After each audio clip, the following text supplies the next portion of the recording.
So this week's, and I think what you'll find as we kind of come to these final sessions of the year is that we're going to move more and more practically.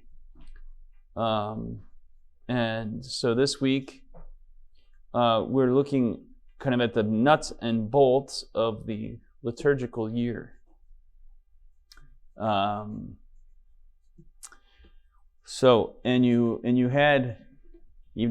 You had a little less reading this week. Yeehaw!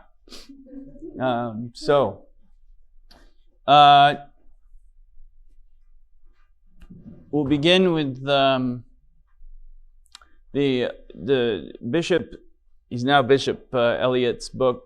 You read or you were given at least the opening chapters of his book, Ceremonies of the Liturgical Year, which is a book I have put in every sacristy of our parishes. There's another book that he wrote prior to that book called Ceremonies of the Modern Roman Rite, that is just focused on the Sunday Mass and the ordinary celebration of the Liturgy of the Hours. But he is a bishop in Australia who is considered to be an authority in liturgy. And he's been, it's funny, I only discovered him after seminary. And I always said, I wish I had found his books earlier. It would have been very helpful, because he also gets, the part that I gave you to read is much more general, but he gets very specific, down to like how many candles, what's the order of procession, what number of ministers for each of these different liturgical celebrations throughout the year. So it's very helpful to sacristans and other people who are preparing for and organizing liturgies. So you're trying, especially some of the more occasional or annual liturgies, when you're trying to get to remember what you did the year before, and sometimes you have a hard time remembering. It's funny, you'd think you'd remember something you did a year ago, but half the time you're like, what did we do? I don't know. So we try and take notes and all of that, but it's important to have that kind of foundational guidance. He bases his writing, and it's heavily cited throughout, on the general instruction of the Roman Missal. So the Roman Missal is the foundational sacred for the Mass, has all the prayers of the Mass that are offered throughout the year.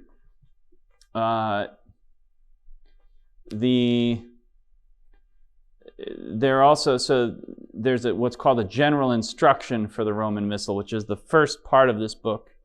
In the most recent general instruction for the Roman Missal, it was revised in 2003. So the general instruction guides how we offer the Mass in the Roman Rite. Okay? There are general instructions for each of the other types of rituals that or prayer even, that would be liturgical, any of the liturgies that we have in the church. And the general instruction is considered to be the equivalent of canon law. So it's not like the general instruction is like, this is a suggestion for how you might like to offer Mass if you fancy it. The general instruction of the Roman Missal, so how we offer the Mass, considered to be church law. So if you don't follow it, you're breaking the law. And I think we talked about, I don't know if we talked about it here, but so the distinction of validity versus laicity. So something can be when we're looking at the matter of law with regard to how we're celebrating the liturgy, when we look at law, we're looking at whether something, if I'm doing it according to the law, then it's licit. If I'm doing it contrary to the law, then it's illicit, right? Now, I might choose to do something that is contrary to the law, but is still valid. So that's the difference between validity and invalidity. So, for example, if I offer Mass during Lent and I sing the Alleluia, that's illicit. It's against the law. I shouldn't do it. The church says no Alleluias during Lent until the Easter Vigil, right? Easter Vigil. So, no Alleluias till Easter Vigil. However, it's still a valid Mass. It's still the Eucharist. If the bishop heard about it, he'd be like, well, if I made a mistake, he'd be like, wow, everybody makes mistakes. I actually did that this year one time. I started the Alleluia and I was like, oops, sorry about that. So, anyway, or it happened. I don't know if it was me. Anyway, it happened. I can't remember now. I might be putting myself in. But now, on the other hand, if I omit the Eucharistic, in the Eucharistic prayer, I omit the words of the institutional narrative. This is my body. Well, then it's not just that I'm breaking the law. I'm not just illicit. I've rendered the Mass invalid. So we don't have the Mass anymore. It's not the Eucharist. What we did was not Mass. Okay, so there's a question. Validity is whether something happened or not, whether it existed or not. Liceity is whether or not it happened the right way, or the way the church asks us to do it. Both are important, right? It's not as if we say, well, it happened, so as long as it happens, who cares about the rest of it? Because there are things that are church law that are important. And I would just say at the outset, the liturgical law, more than anything, exists for you. Probably more than the priest. Because, and you see this in other traditions, the pastor might really like the book of Revelation. So he decides he's going to just preach on Revelation forever. Or he really likes certain music. So he decides we're going to play these songs all the time. Or he decides whatever. And the general instruction is really especially supposed to protect the people of God from the abuses of clergy, where we might have a particular devotion to Our Lady, and I'm going to offer every Mass for Our Lady, and I'm going to replace everything else, and it's only going to be Mary that I talk about my whole priestly life. Well, the church says, no. We got to make sure that people have the liturgy that is authentic to the church. You have an obligation as a priest to make sure that you are giving the people what the church intends for them to be able to receive. So it cannot be my own personal take on the liturgy, right? So the law is meant to ensure that Catholics throughout the whole world, because the general instruction of the Roman Missal is universal. Okay, that means that it's the same general instruction here and in Kazakhstan and in Tahiti and in Mozambique. Okay, so it's not different. Sometimes people have this idea that there are different customs, different traditions. Those can happen. The general instruction tells us where and how we can enculturate the liturgy, but we can't just invent or modify or change the liturgy through priestly fiat, deciding what we want to do for ourselves. or nor can anybody, right? And that's really, again, as I said, for the protection of the people, and also to preserve unity in the church. I want to go, though, so that's just to give you a bit of a sense of where this comes from, right? Where Peter Eliot's drawing from. And obviously he's also drawing from other sources beyond, because the general instruction can only look at so much.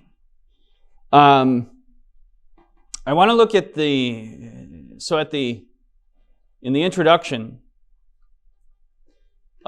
he steps back, though, and he looks at the 30,000-foot view, and he says, what does the liturgical year do? The liturgical year, when we live the liturgical year as Catholics, it patterns our lives.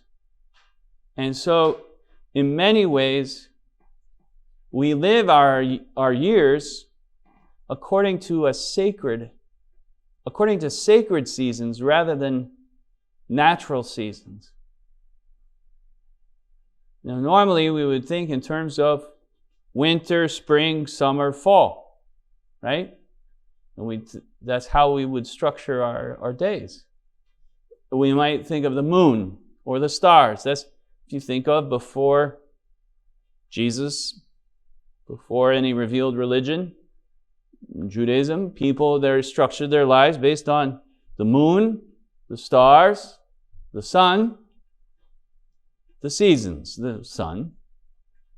So that was how they marked time, right? And that was how they measured their lives through these natural cycles and seasons. And so Peter Eliot says one of the defining things then of the Christian is that we move from marking our lives in this natural way. We still do, of course, spring, summer, fall.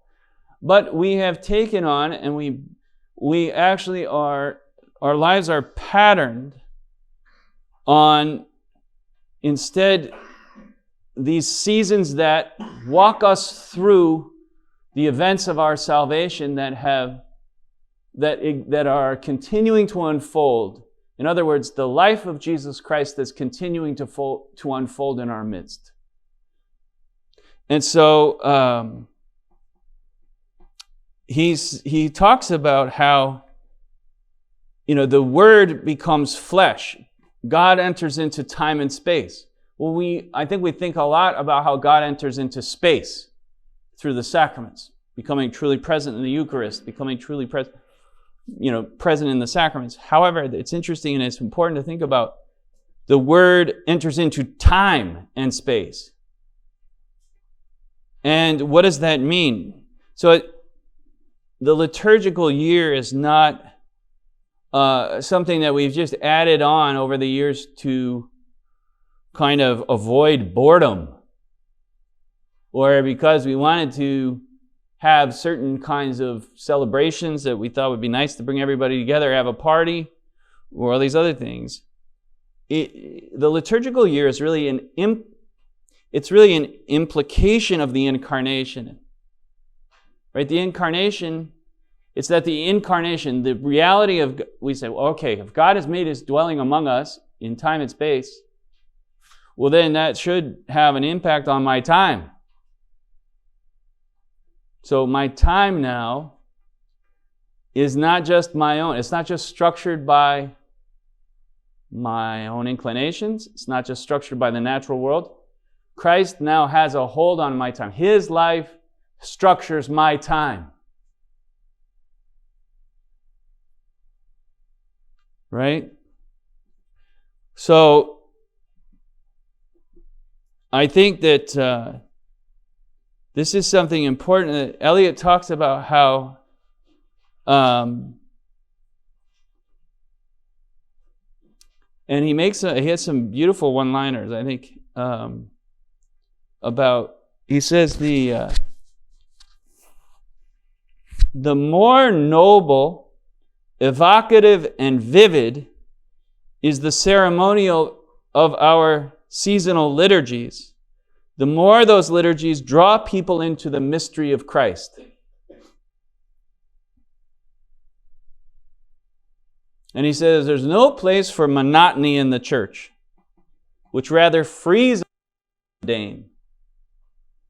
And he identifies what he sees as a problem in kind of some of our modern parishes where you walk in on a given Sunday and you might see a bare altar and you don't know if it's Good Friday or if they just took the altar cloth off to go wash it. Or you see a whole mess of flowers and you don't know if it's Easter Sunday or if they just had a big wedding. But there's not a real intentionality about what's going on in the church. There's no ebb and flow. There's no high and low. You're not really united in walking through these mysteries of the life of Christ together. And so, in a sense, there's an impoverishment then of the church's invitation into the life of Christ that each year we are meant to celebrate and to really renew and to live in the liturgy. He says the liturgical year transforms our time into a sacrament of eternity. Right? So the eternal life of Christ, crucified, died, dead, killed, murdered, and risen from the dead unfolds. All the Christian mysteries unfold in our time, right? And that's what the liturgical year is meant to invite us into. And I'll touch on that a little bit more later too. So if you think about the way that we structure our lives, most of us think in terms of weeks, months, and years, right? Days, weeks, months, years.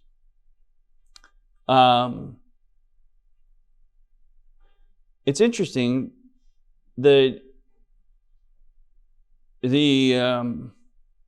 Christians, we took up the Jewish, we come from the Jewish tradition.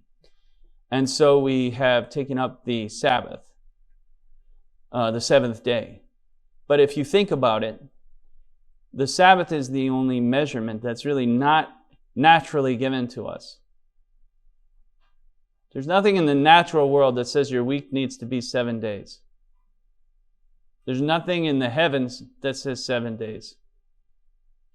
There's no movement of the sun or the moon.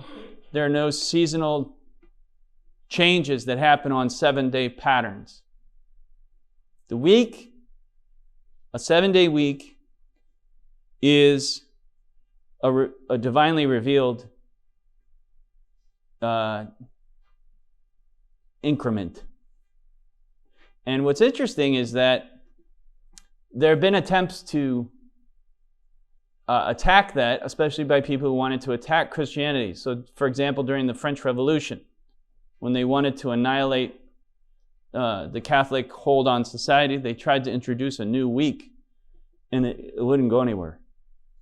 And it's funny that even vastly, this whole world that is majority non-Christian has adopted the 7-day week, which has no origin other than Genesis. There's no other reason to structure our lives according to a 7-day week. That's kind of interesting. I think a lot of people don't think about it, but that's what it is. Of course, the Sabbath for the Jewish people was what we now observe as Saturday, right? That was the Sabbath day.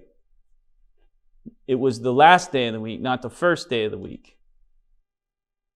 day if you think about it, it's the last day of the week that God rests. On the last day, he rests from all the work he's been doing. That's the Sabbath day.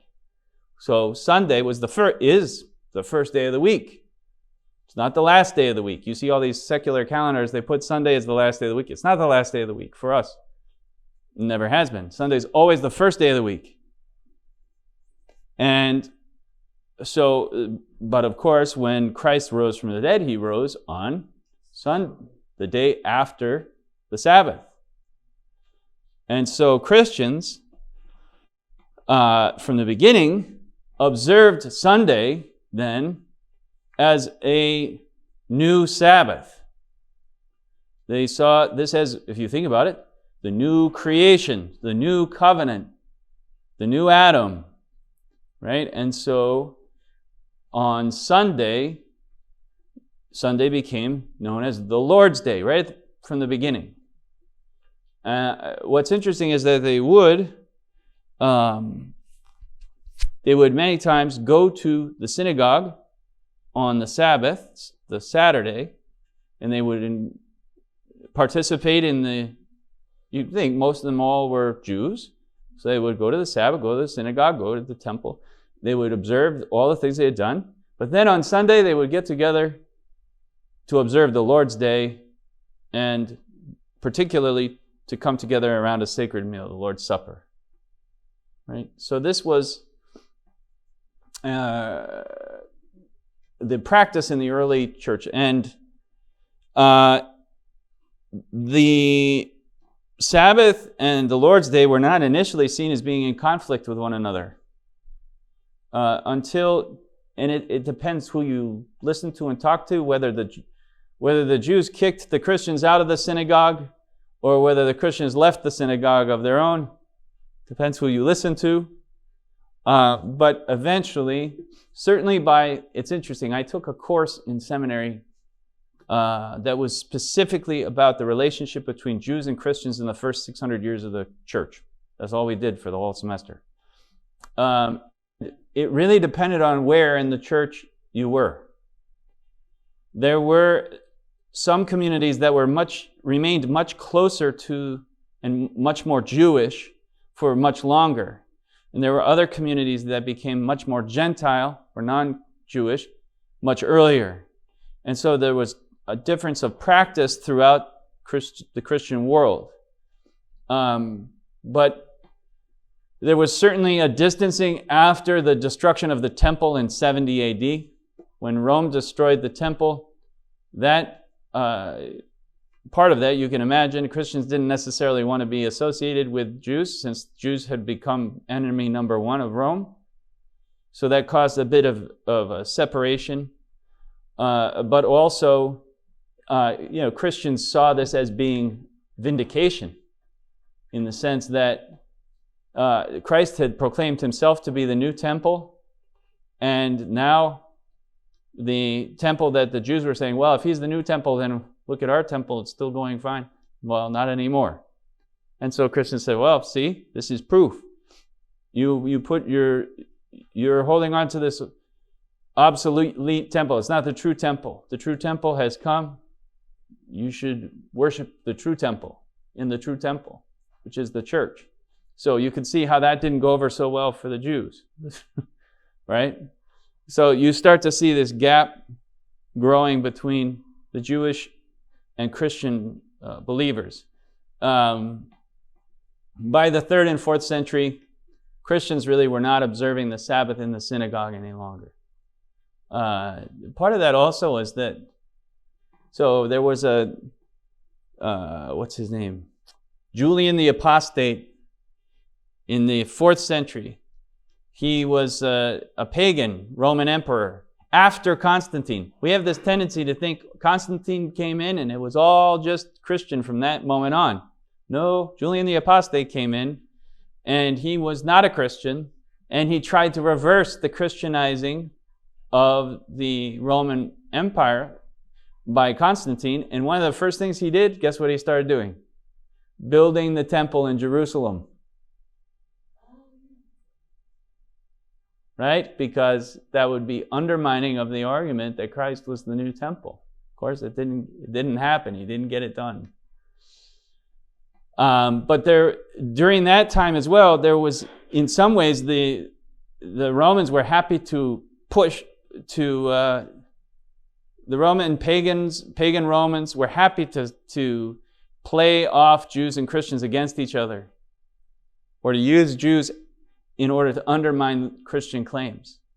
And so there were a lot of dynamics going on. And it certainly didn't help foster a happy relationship between the two communities, as you know. But what's important to know is that really from the beginning, Christians observed the first day of the week as the Lord's Day. And there were also, in the Hebrew tradition, there were 2 days of fasting, Monday and Thursday. And instead, the Christians transferred those to Wednesday and Friday. And later on, also with the addition of Saturday to a degree. So that's just to kind of give you a sense of the week. And in the early church, that was it. It was only really the week. Every Sunday was the celebration of Easter. There were no annual celebrations, really, for the first century or two.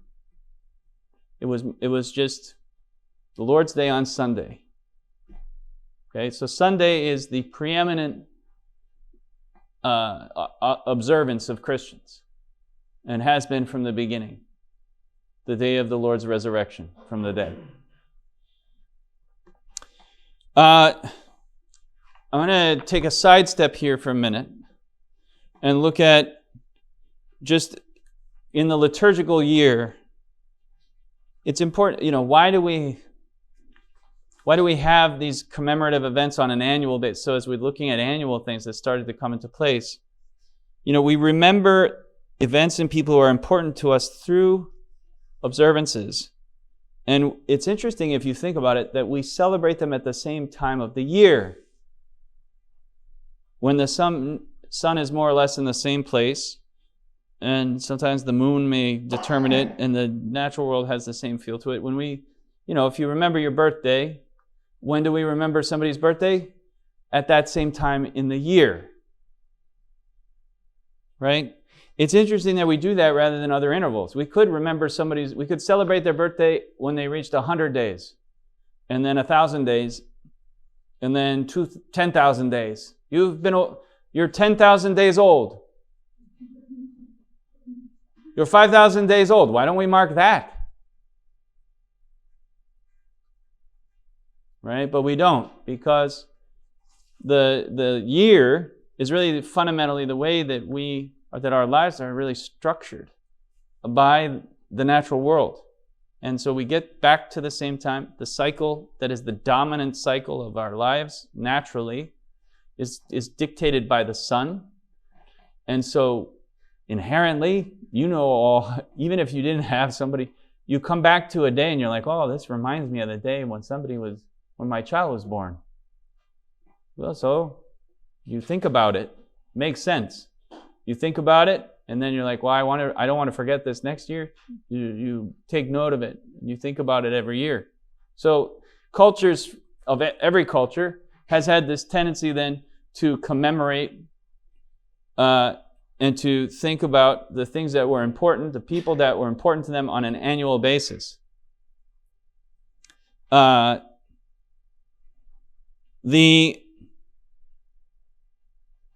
In the 2nd or 3rd centuries, we'll start to see a more solemn recalling or observance of the Lord's resurrection around the time when it happened at Passover. So because the Lord's passion, death, and resurrection were the week of Passover, so Christians, when they came to the Passover time frame, they started to commemorate His passion, death, and resurrection at that time. So by the 4th century,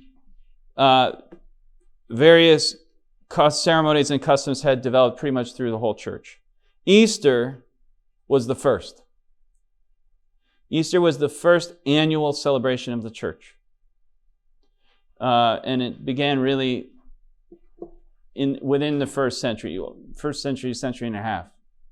You start to see different Christian communities observing Easter as the Sunday after Passover. And that started the first fight about the liturgical year, because it had to do with when are you going to celebrate Easter? The challenges, you had the Hebrew calendar and you had the Julian calendar. So there was desire to celebrate Easter on a fixed date, March 25th. There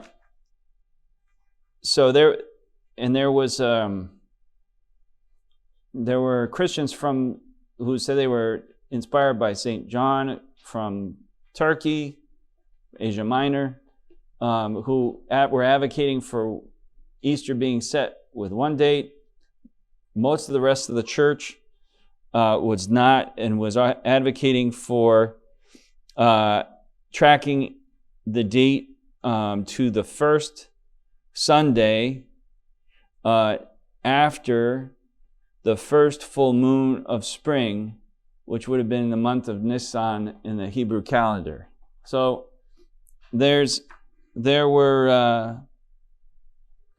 anyway, I'm not going to get us into the minutia of how the conflict and debate, which was pretty fierce about the timing of Easter, unfolded in the church. It's hard for us to understand in some ways how people get so, they would get so upset about it.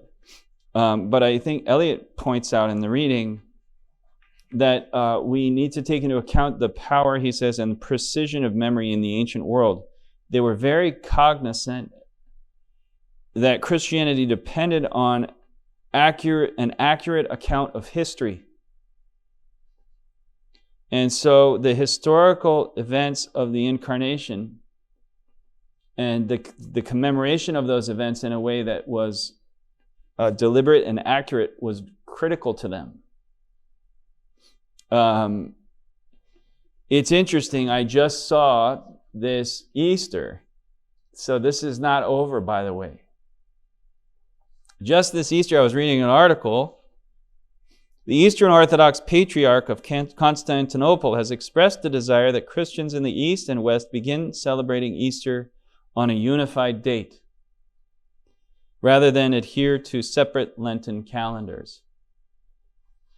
I mean, this goes back, I don't know, it might be the end of the world if we all start celebrating Easter together on the same day. He said it's a scandal to celebrate separately the unique event of the one resurrection of the Lord.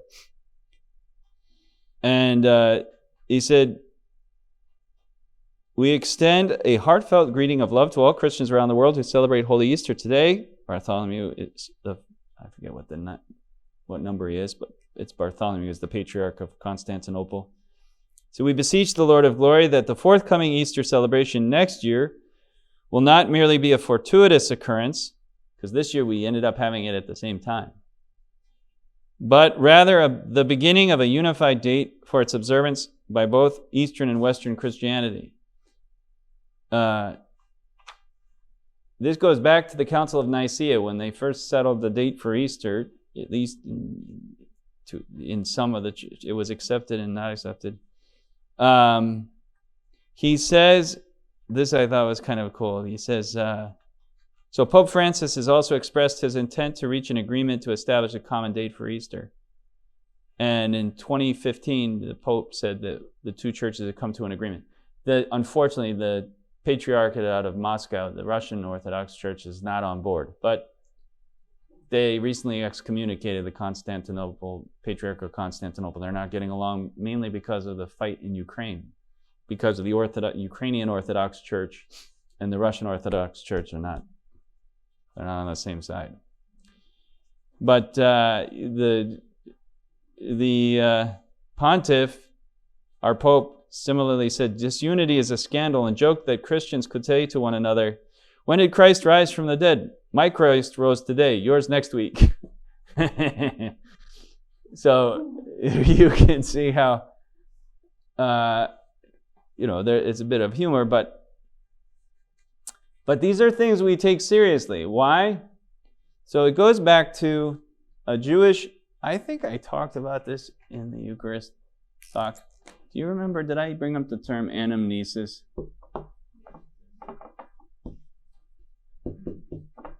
Anamnesis is really the Hebrew foundation for what we would call memorial. A memorial. Now, we might, because of the English word memory, think that this has to do with just remembering.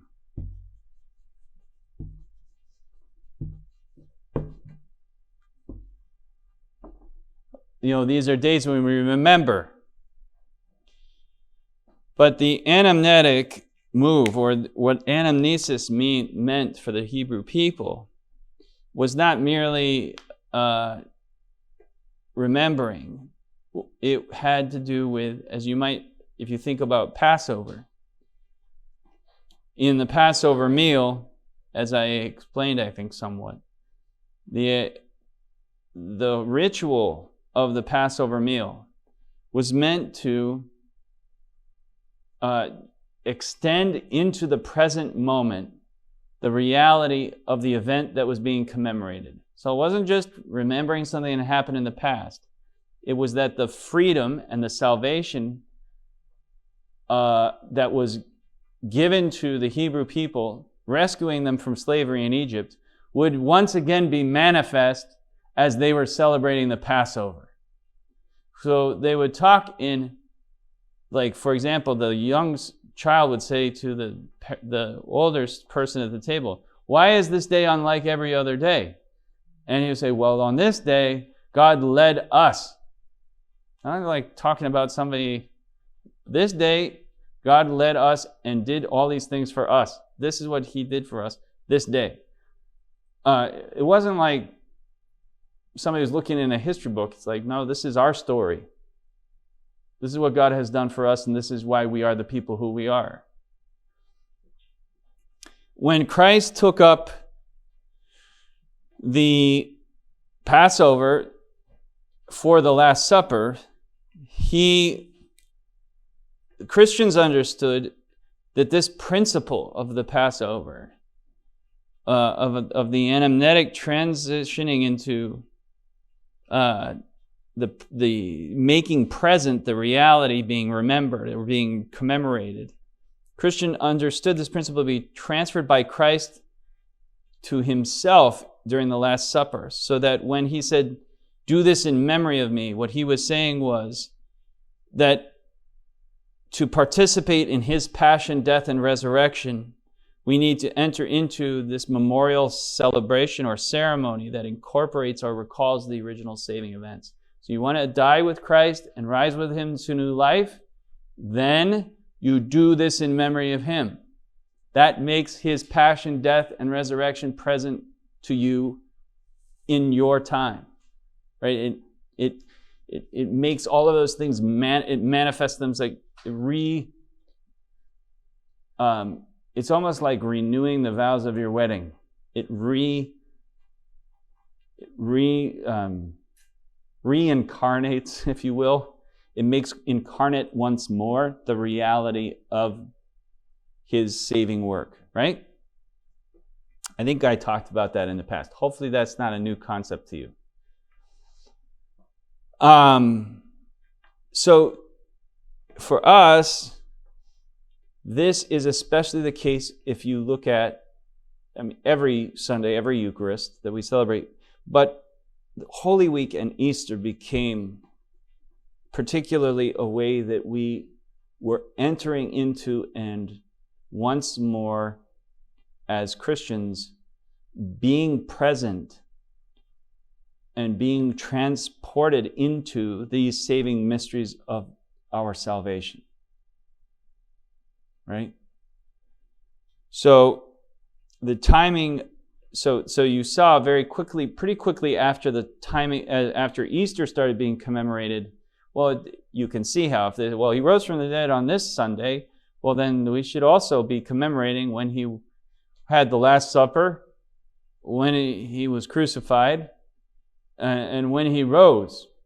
So you can see how very quickly from that, Holy Week, you get Holy Week. And you get the entrance into, you get to a degree, Passion Sunday, Palm Sunday is a little different.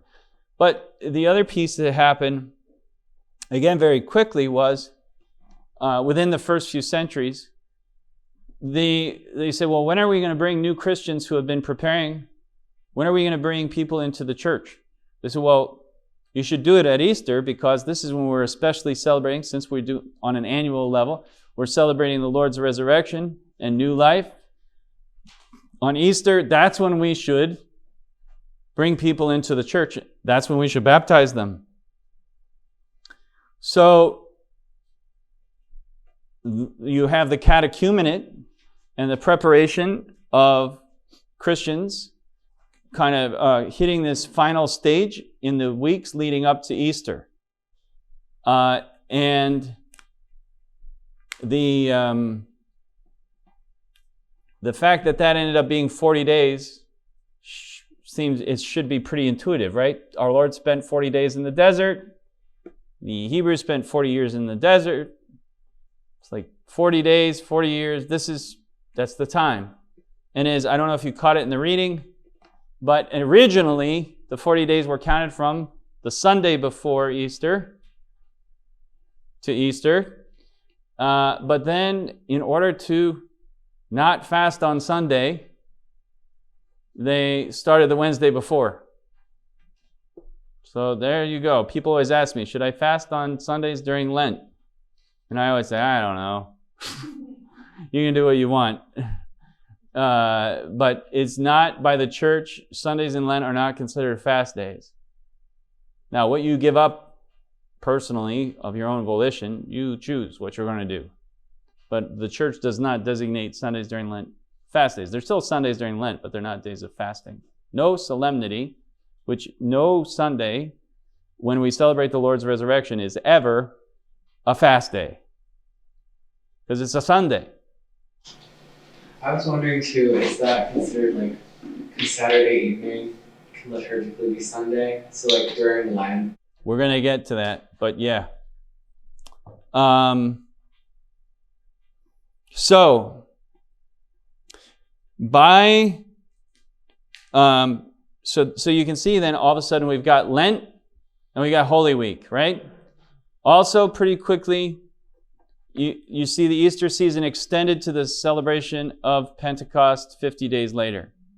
And in Gaul, the northern part of Europe, you start to see the celebration of Advent as a preparation for Christmas. Christmas also being really adapted. It was the baptizing of the Roman celebration of the winter solstice. They had the sense that, okay, if you think about it, this is the time of the least amount of sun, the darkest time of the year.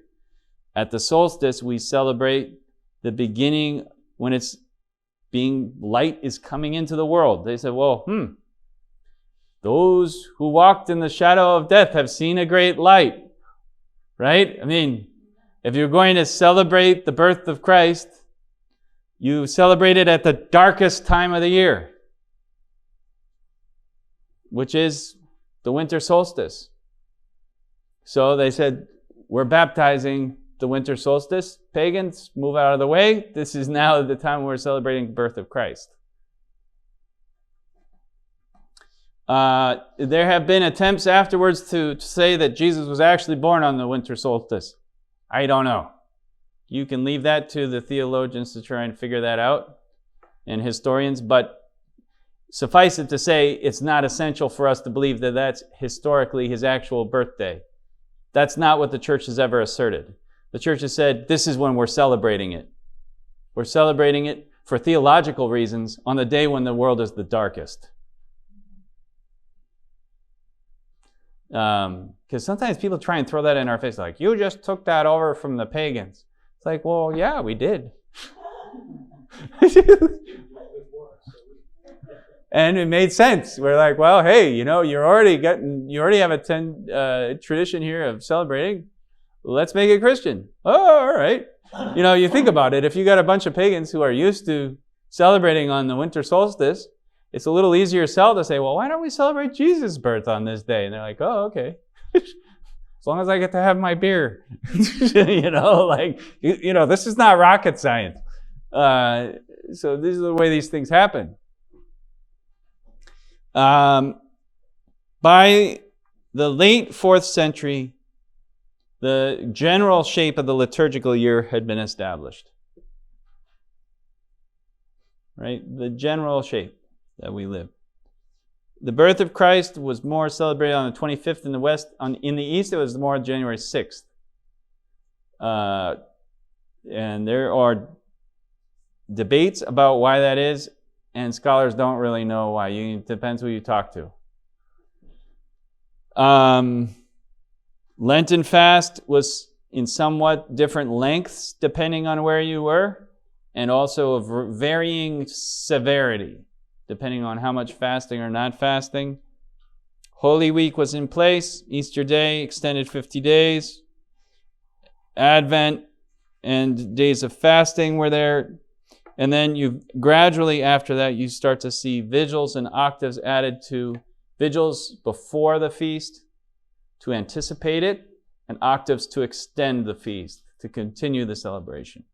Those were gradually added afterward.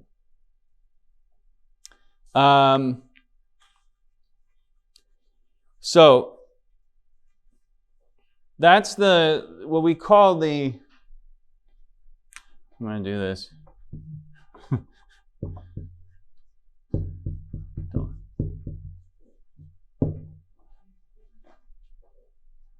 Yeah, it's really more reliving than remembering. Or we might just call it living. I don't know. Something like that. There's not an easy translation of a memorial. But it's basically that the saving action that we are calling to mind through, if you think about the definition of a sacrament, it's a visible sign that basically manifests what it symbolizes. Right? I mean, to a degree, although what's hard is that it goes both ways. Like we're not protagonists, so we're being invited into this mystery.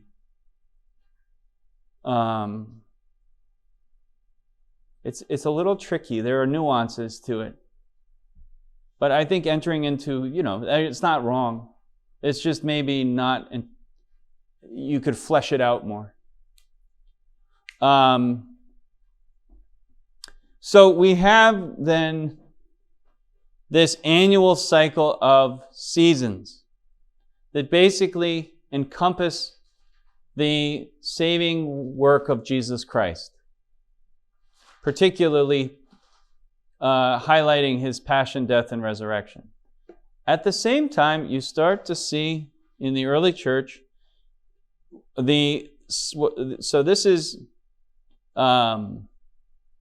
so there are really two cycles. I think, did I talk about this here or maybe in some other talk? I can't remember.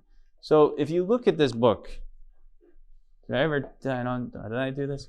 If you look at this book, this is the Roman Missal that we use. So you see how there are these tabs in the middle? This used to intimidate the heck out of me before I was in seminary. I don't know about you, Father Cyprian, but I used to look at this book and think, oh, I'm going to get lost. I'm not going to know what to do. When I was, before I entered seminary, I was like, I don't know if I'm going to be able to use that book. But it's actually pretty straightforward. So you have really so all this stuff in the middle is the stuff that doesn't change. All the stuff in the middle is the stuff that doesn't change. So the Eucharistic prayers and the parts of the Mass that don't change. They're basically from here over. Now there are prefaces, but then you can choose some of those, but they're standard prefaces. So even those are not, they don't change as much. So this is the kind of the core. It starts with, in the name of the Father, Son, and Holy Spirit, and walks you all the way to the end of Mass, right? But there are things that change every week.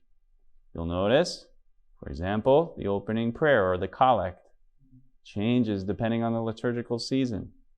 The prayer over the gifts, before the preface prayer, right after the prayers, right after the chalice is prepared and the bread is prepared, then the priest addresses a prayer to the Father. Right before he starts the preface begins with, "The Lord be with you, and lift up your hearts, we lift them up to the Lord." But before that, there's a prayer, and that's called the prayer over the offerings, right? Then at the end of Mass, immediately following the distribution of Holy Communion, the priest says, "Let us pray," and he prays another prayer. So those three prayers change with the liturgical season and observance. The opening, or the collect, the offertory, or the prayer over the gifts, and the closing prayer. Okay? So those prayers are what are called the proper.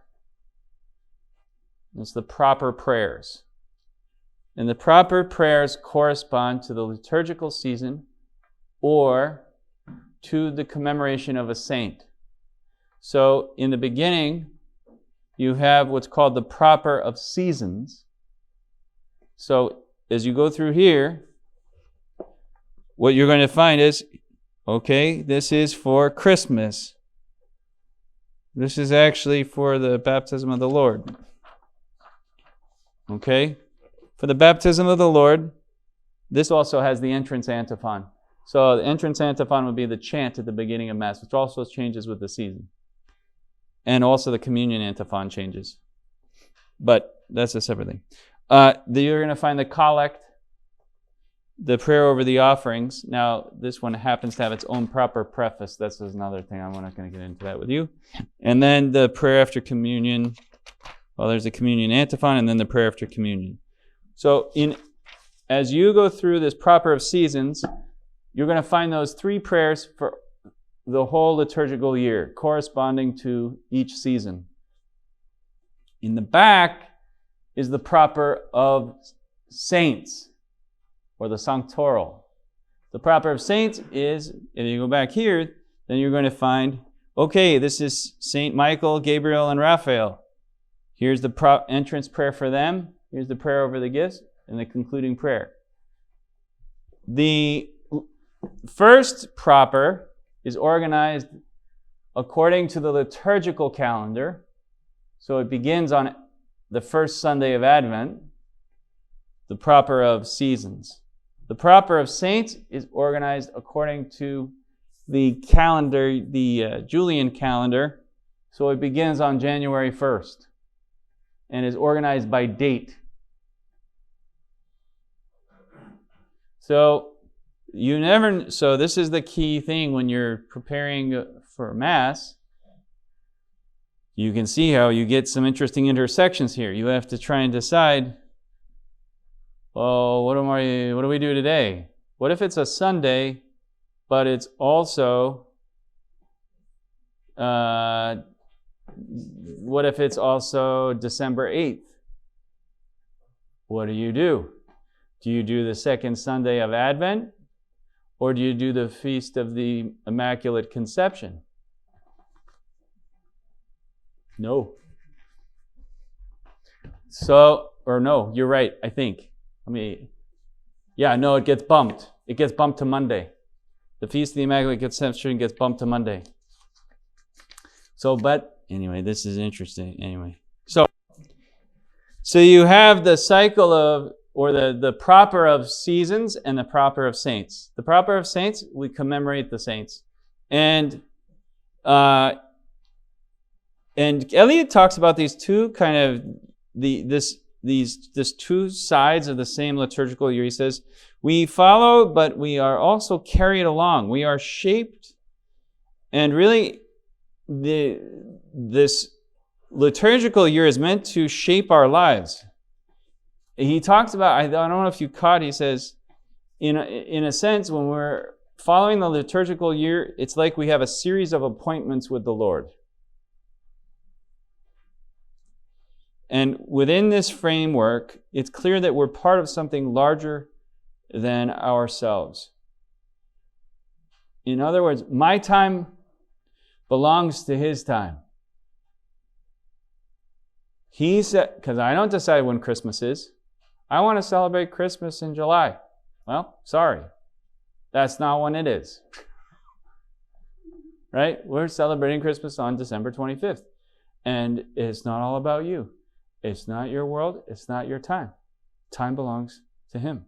Christ sets the calendar for the year. And your life now is structured according to His life. You observe His resurrection when we celebrate Easter. You observe His birth at Christmas. And your life is now meant to be shaped by Him on a very tangible, direct level. And every Sunday, your day is meant to be changed. Your day has to correspond to or be conformed to the reality of that being His day. It's the Lord's day. It's not your day. How far that kind of idea is from the modern mind, right? But this is really what it means to be Christian and to be Catholic, is that your time does not belong to you. And if you think about it for a minute, of all the ways to structure your life, do I really want to decide that Christmas begins on November 1st because the stores decide that's the best day to start selling candy? Like, do I really want to decide that I'm going to start celebrating love on December 26th because that's when they're going to start selling hearts and chocolates? Or, when the civil authorities decide we're going to celebrate, what's the latest one, Juneteenth, on June 19th, which I can't figure out exactly how that is, why we don't at least come up with a day that works better. I don't have a problem with it's probably a good thing to celebrate, but it's kind of an odd thing. And then we got like Patriots Day, which only applies in some ways. Like, okay, so the government's going to tell us the way to structure our lives? Or a corporation is going to tell you when you should work? Or so I think the reality is this. In a sense, what does Bob Dylan say? It may be the devil, it may be the Lord, but you're going to serve somebody. Something is going to structure your time. Something is going to govern your life.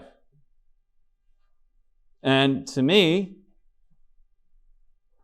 having your life measured and governed by the fundamental mysteries of Christ's life and His passion, death, and resurrection, that's a pretty good way to go. If I'm going to try and figure out, and I guess I got to add some saints into the mix too. Shucks. What would I rather be thinking about, So I think we have a real gift in the liturgical year. And Eliot also points out that it's a real means of evangelization. He says, the poignant moments in people's lives and conversions are often tied to feast days. If you listen to when people are like, I went to this midnight mass and I had this incredible experience. Or I went to this other, often when we have these particular poignant moments in the church, people have these experiences of God. you think about even like, we tend to make fun of Creaster Catholics, people who only come on Christmas and Easter. Well, why do they come at Christmas and Easter? Because of the liturgical calendar. Right? And so even people who are marginally connected to the church, who aren't really very connected, still have the sense that they should observe these times during the year. And, when you think about it, even people who have left and are gone, but they know, they're like, oh, it's Ash Wednesday. Oh, it's Good Friday. And they know if it's Sunday, that the church is going to be open, that people are going to be, that there's going to be Mass. They know if it's a particular feast day, that the church is going to be doing. So there's how many, if you look at when this got stabilized, the end of the 4th century, 1,600 years. We've been celebrating Jesus' birth on December 25th. How many things have been celebrated on the same day every year for 1,600 years? Not many. So there's a stability to it that I think there's something very, there's an evangelizing piece to all of this. And the other thing that Eliot points out is that the liturgical year encourages us to look beyond just the natural world, because our lives are not just being structured by the sun and the stars and the moon. That we're every day as we're walking through the liturgical year, we're thinking about our final goal. And we're thinking about the final destination of life. So the earthly liturgy is never an end in and of itself, but always points us to these realities of Christ that are eternal, right? That fall outside of time. So it's not just that we're going around and around and around in a circle, right? It's not like reincarnation. We're not getting anywhere. Christianity is more like we're moving, right? We're moving. There's something that stays the same, but there's a direction to it as well. We know we're going somewhere.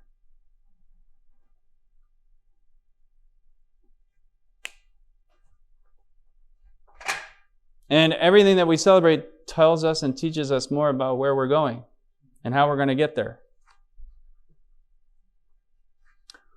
So that's kind of a general overview of the liturgical year, just as a reality in our lives. Why don't we take 5 minutes and then we'll go through some of the specific norms and just walk through the year a little more specifically through each season. Does that work? We're going to get even a little more practical.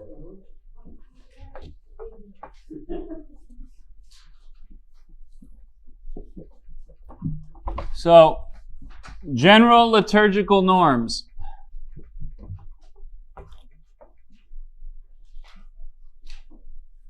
If some of this is review, hopefully it's not too crazy. The liturgical year begins, as I said, the first Sunday of Advent with Vespers for the first Sunday of Advent. Sunday is the first day of the liturgical week. So if it's, for example, the first week of Advent begins with the first Sunday of Advent, and then say Wednesday after that would be Wednesday of the first week of Advent, because Sunday is the first day of the week, right? The liturgical day runs from midnight to midnight. However, the celebration of Sundays and solemnities begins with first Vespers, the evening of the day before. So, normally the liturgical day is midnight to midnight. However, on Sunday or any solemnity, that feast, we begin the observance at sundown the night before. That's why we can have a 4 o'clock Saturday Mass that's considered a Sunday Mass. Okay, and that's the case with any solemnity. So any solemnity or major feast, every Sunday is a solemnity. Every major feast of the church begins at sundown the night before. Okay? Now, sundown is interpreted loosely. Sundown, 4 o'clock Mass in the winter is darkish, but in the summer, not so much. So then, if we look at then, as I said, we have what's called an ordo. And there's an ordo that is published by dioceses for each year that governs kind of how we make liturgical decisions for Mass. And it's in our diocese, it's not just our diocese. Our bishop could have his own ordo, but in our region, they do it by region. So it's Vermont, Maine, and Massachusetts. No, Maine, New Hampshire, Vermont have the same ordo. Maine, New Hampshire, Vermont. So we do the same things. Ordo. And that just basically means order. Or you could call it schedule, calendar. Okay, so the ordo. I should go grab, it's a little book. Changes color every year. They charge you, sure. Father Cyprian's very familiar with it. So that's one of the things that we look at when we come in. And of course, the sacristan, when they're setting up for Mass, the first thing they do is look at the ordo. And that's going to tell the priests and the people involved in the liturgy, here are the feasts. Here's the feast that is being celebrated today. Here's whether it's optional or not. Here are the readings. Here are the options that are available to you. Here's the liturgical color. Here are the prayers that you should use, etc. So it gives us basically, and most of that, even though our ordos are just for our 3 dioceses, but most of the information in there is actually universal to the whole church. So, thank you. So it's published every year. It's a little book. It has 80 million abbreviations, which make it not easy to decipher if you don't know what it is. But it's very helpful because otherwise each priest each day would have to kind of do a lot of calculating and conniptions. In terms of establishing the ordo for the universal church, only the Pope, so the Holy See, regulates the ordo. Why? Because it's the principal source of our unity. So we want to be all having we want to all be praying together. Now there are things that the Pope leaves up to individual places, and that he allows the bishops to determine. But generally, when it comes to the universal, he regulates the universal. That's the ones that, if it applies to everybody, to all Roman Catholics, then the Pope is the only one who can make the decision. Right? This is why, say I thought that Dorothy Day was a wonderful saint, and I decided I wanted to have a special feast day in our parish for Dorothy Day. No, I'm not allowed to do that. Now, our bishop could, because it doesn't apply to the whole church universally. but within certain parameters. Diocesan bishops can proclaim special feast days or special days of penance within the diocese, but only for specific occasions. In other words, I don't think they can create them for an annual celebration every year. So I couldn't say, in our diocese, we're celebrating Dorothy Day every year on January 21st. They don't have the authority to do that. They can say, for example, the bishop could have said, we had this horrible attack in Lewiston, so I'm proclaiming March 15th to be a day of prayer and fasting throughout the diocese. He can do that.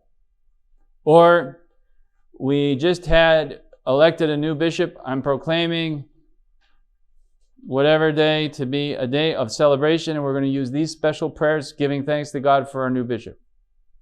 You can do that. So but it's individual celebrations or commemorations, but they're not universal in scope. Does that make sense? Okay. Now, we have a hierarchy of commemorations. So as I mentioned, the most important celebrations of the church are called solemnities.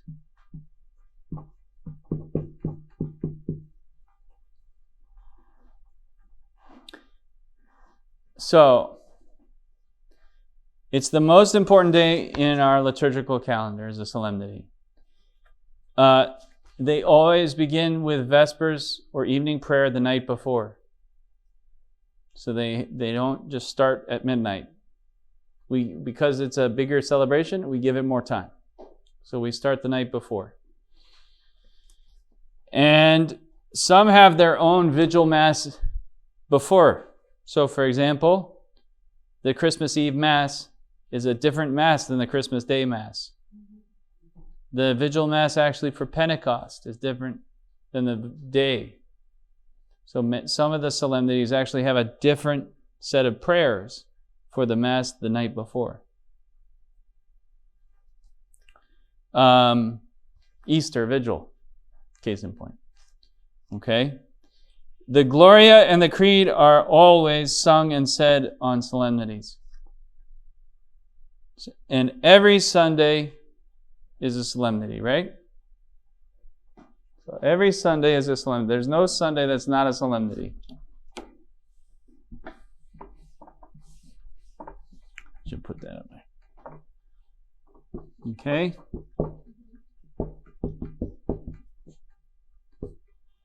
So you have the Gloria, you have the Creed. This is how they abbreviate it in the Ordo.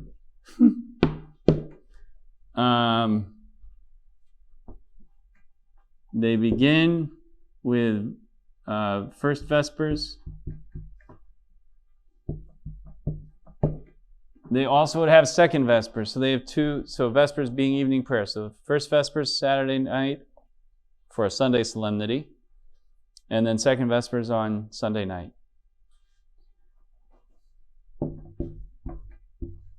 And if we're talking about the Liturgy of the Hours, because that's part of the liturgical year, it's not just Mass, right? But the hours follows the same patterns, the same sanctoral cycle, the same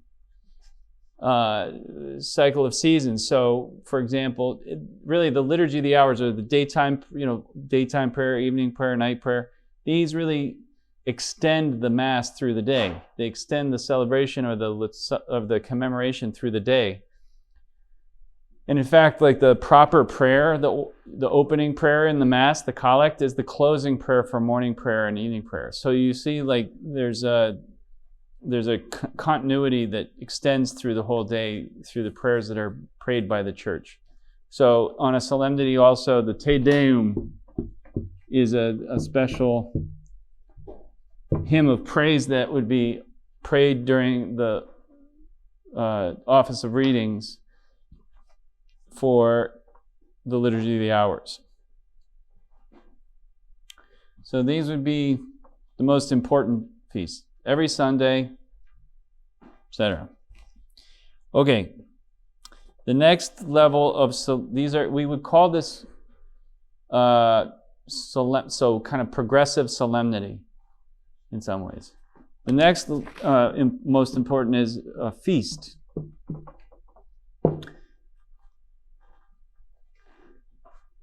There are feasts throughout the year. They do not have first vespers, so they're just 12 to 12.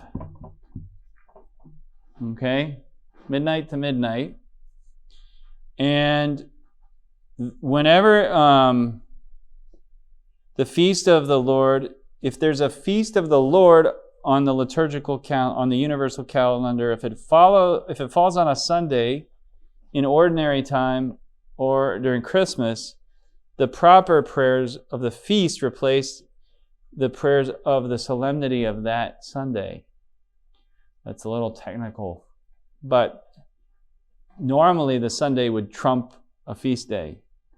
But if the feast has to do with the mysteries of our Lord, such as the Transfiguration, for example, if the Feast of the Transfiguration falls on a Sunday in ordinary time or during Christmas, then we use the prayers even of that feast, even though it's not a solemnity. With a feast, the Gloria is said or sung, but there's no creed. No creed for a feast day. The other thing to note is that, anyway, I'll get there. Then the next level is what's called a memorial. And memorials can be either obligatory or optional. So solemnities and feasts are usually commemorations of either mysteries in the life of our Lord, Our Lady, and there are a handful of saints. Memorials are mostly commemorations of saints. And the lesser known or less principal saints would be, especially if they're not really in our diocese. So, for example, one of the things that's interesting is, like in our bishops' conference, we celebrate certain saints in the United States that they wouldn't celebrate, for example, in Cameroon. In Cameroon, I don't think they would celebrate Kateri Tekakwitha. Right? They don't know. They're like, who? Right? But we celebrate Kateri Tekakwitha because she's a saint from North America. And in fact, she's not an optional memorial. She's an obligatory memorial. So we have to, right? When we come to her feast. For example, there might be a saint that we don't have as much of a connection to, and it's like, even for, what was that? What was today? There's an optional memorial today. Yeah, where is it? Saint Fidelis of Sigma Meringen. And I was like, I don't really know. I read his biography and I was like, we'll stick with Easter. Hey, let's stick with Easter. So there are sometimes these options, and it's up to the priest who's offering the Mass to decide, does he want to use the optional memorial or does he want to go with the seasonal prayers? You don't have that option if it's an obligatory memorial or a feast and obviously a solemnity. The readings for memorials do not change. So, for example, if today I decide, well, I want to use the optional memorial for the saint, the readings are still the readings of the season of Easter. Usually, and even if it was an obligatory memorial, The readings are going to be the readings of the season. There are a few feasts for a couple saints and for a couple of the mysteries of the Lord that do change the readings. That's why this is helpful, because you don't always know. So you look at it. There are some feasts that change the readings, so they're not the reading of the season, but the reading of either the saint or of the particular feast day. The solemnity always has its own readings that are assigned to it. On Sundays, as you know, probably, the readings are on a 3-year cycle. Year A, Year B, Year C. So the Sunday solemnities, the readings are on a 3-year cycle. Many of the non-Sunday solemnities, like Christmas, they're not on a 3-year cycle. They have the same readings every year. But some are on a 3-year cycle. Like Easter could be on a 3-year cycle. Palm Sunday is on a 3-year cycle. Some of the solemnities are on a 3-year cycle. Some of them are the same readings every year. It depends on the solemnity. Yes? What about solemnities during Advent or Lent where there is no Gloria sung?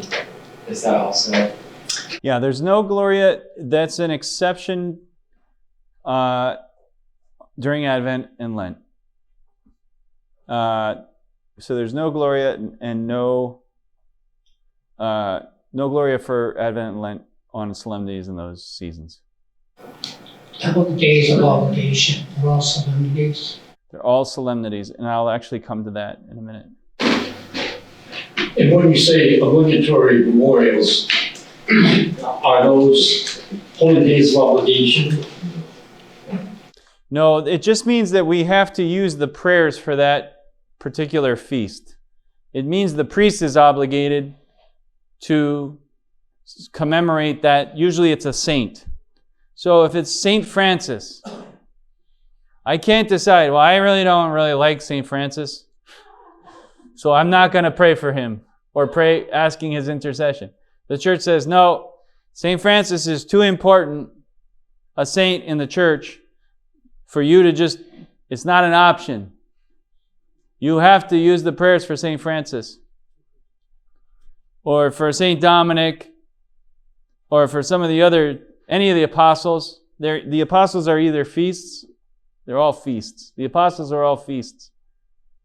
But some of the primary saints, St. Agnes, some of these others would be memorials. But they're not optional, because the church wants to make sure that everyone has that chance to ask for their intercession, to learn about that saint. So I don't have the option as the priest to decide I don't want to do it. That's what makes it obligatory. Not that you have to be there, but I'm obliged to say those prayers. Okay? But as the person who's saying the Mass, the priest who's saying the Mass, can you make that decision as to whether you're going to say them? I mean, is it you who determines that they're optional, or is it the bishop? It's the bishop or the pope. It's actually the pope. Well, no, it's the bishop. It's the bishop who determines in a given diocese which memorials are optional or obligatory. So so if it's an optional memorial, I have the option. If it's an obligatory memorial, I don't. And he tells you ahead of time. You're going to know ahead of time. I'm up every day. Yeah, without this, we'd be sunk. But when you get here, and it will tell you very clearly, like today, it says, optional memorial for St. Fidelis of Sigmaringen. But the not optional is this Easter weekday. Right? So the Easter weekday is the default. That this would be Wednesday of the 4th week of Easter. Right? Now, I have the option. Say, I really thought St. Fidelis was a wonderful example, and I wanted to preach about him. I have the example of using the prayers for him. I have that option if I want to take it. But otherwise, I would default to the season. Yeah, so St. Mark tomorrow, I don't have any options there. And that's a feast, right? So if it's a feast, that means we have the Gloria, right? With St. Mark, he's a feast. And not only that, but he has proper readings, right? So the readings are going to come not from the Easter.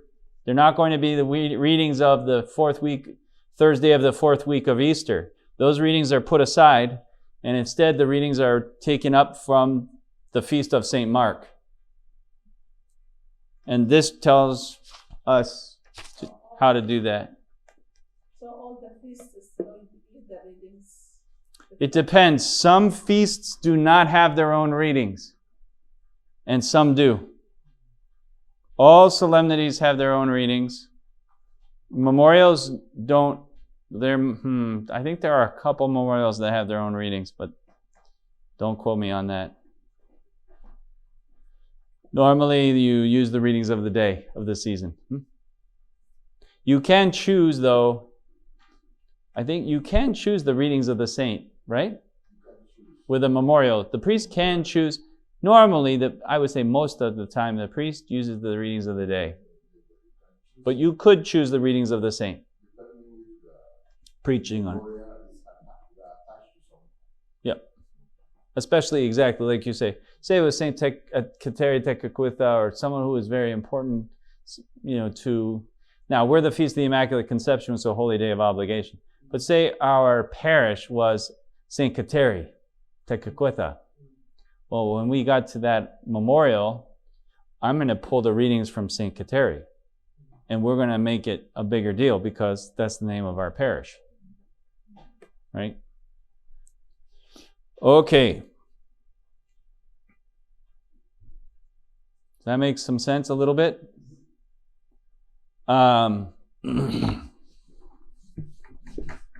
So now to get into the question of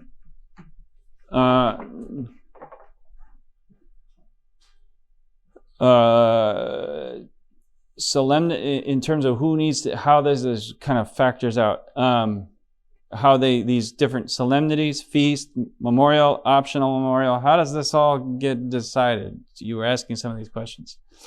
So Sunday is the preeminent feast. Sunday is the preeminent, not feast as in that, but preeminent solemnity. So Sunday is the foundation. It's always a holy day of obligation, right? Sometimes people are like, how many holy days of obligation? Well, I'm like, 52 plus 8. That's 60. Right? We have 60 days, holy days of obligation. So that's something that people don't think about sometimes. Sunday only gives way to solemnities or feasts of the Lord. Right? So a Sunday would not, if you have, say you have the Feast of St. Mark that happened on the Sunday of the fourth week of Easter. Sorry, St. Mark, we're not going to celebrate you this year. He just gets bumped. Right? The solemnity always has precedent, takes precedent. With solemnities that fall on Sunday, though, rather than just getting suppressed. So St. Mark, sorry St. Mark, this year we're not celebrating you. But Mark's only a feast. If we were talking about the solemnity of the Immaculate Conception, it's too important to just not celebrate on a given year if it falls on a Sunday. So what happens? The Immaculate Conception gets moved. And we celebrate it on the Monday, and that becomes a holy day of obligation. No, in this day, sometimes it's not. The bishops decide whether it's a holy day of obligation or not. Sometimes it's not actually. I think in the U.S., it's not a holy day of obligation. If they move it to the Monday, it's not a holy day of obligation. But that's when we observe it. It's determined by the Episcopal Conference, diocese, or religious order as far as the obligation. In fact, it says, when Solemnities fall on Sundays. They're observed on another day as determined by the Episcopal Conference, Diocese, or Religious Order. So, apart from Sunday, universally, there are 10 holy days of obligation for the whole church. However, individual bishops, or actually Episcopal conferences, so the United States, it's not by individual bishops, it's by Episcopal conference, they can transfer holy days of obligation that are not Sunday holy solemnities. They can transfer them to a Sunday, or they can suppress the holy day of obligation. In other words, make it into not an obligation with permission from the Holy See. So they can say, look, we would rather not make this an obligation for our people to come to Mass. So we're going to still celebrate it, but there's no obligation for our people to celebrate it. So the 10 universal holy days.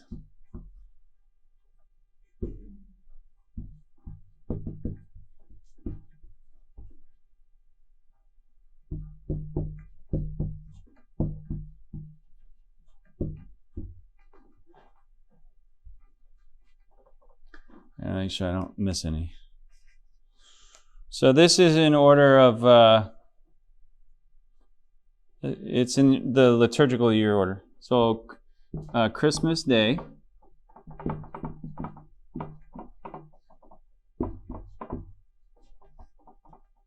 Epiphany,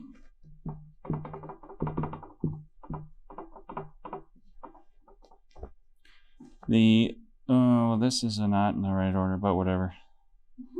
Actually, it is. I take it back. The Ascension, Corpus Christi,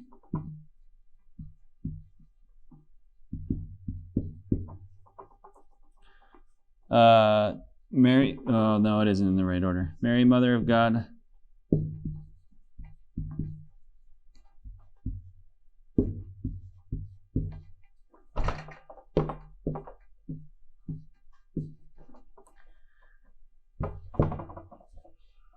Where are we?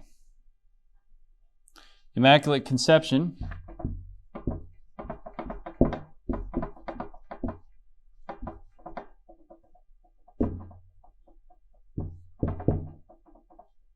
The Assumption.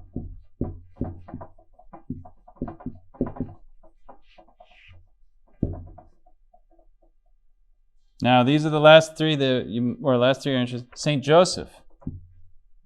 If you go to Italy, that's a holy day of obligation. And also, Saints Peter and Paul is also a holy day of obligation in Rome. And lastly, the Feast of All Saints.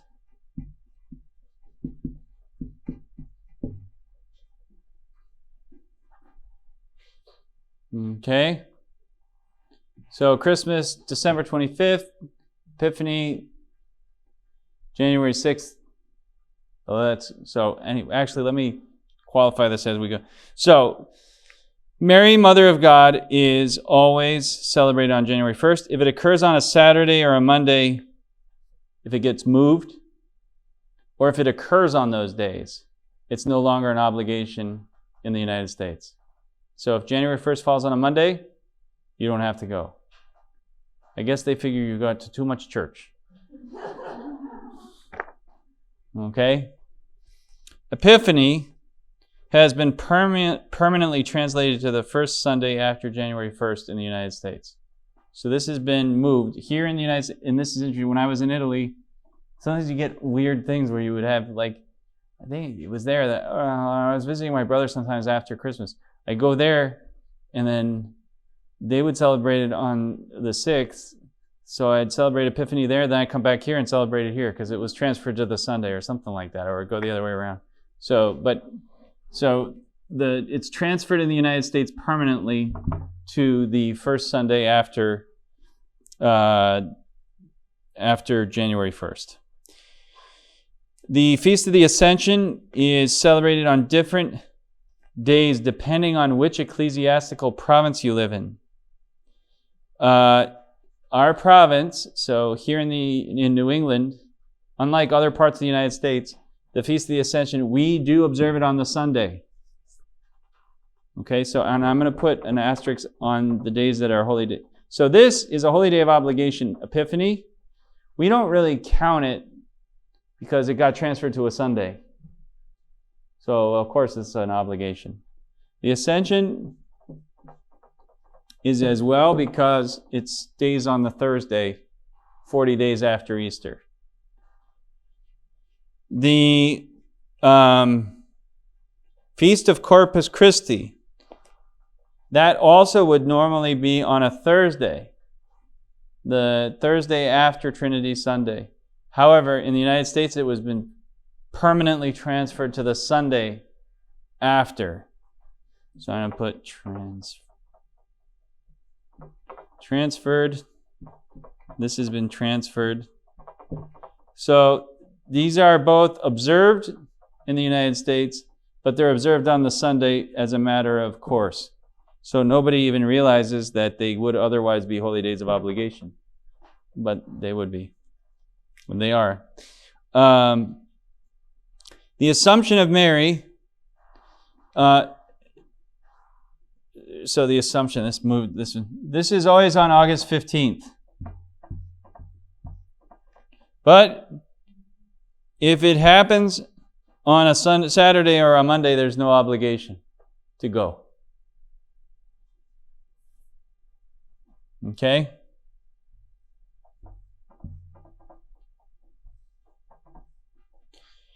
The Feast of All Saints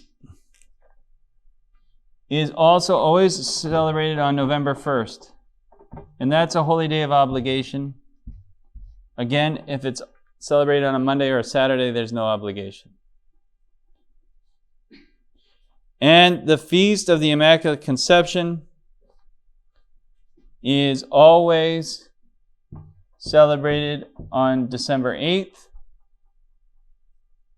Again, actually, in that one, I think if it's Monday or Saturday, you may still be required to go. Because they're like, you live in the United States. She's the patroness of the United States. You have to go.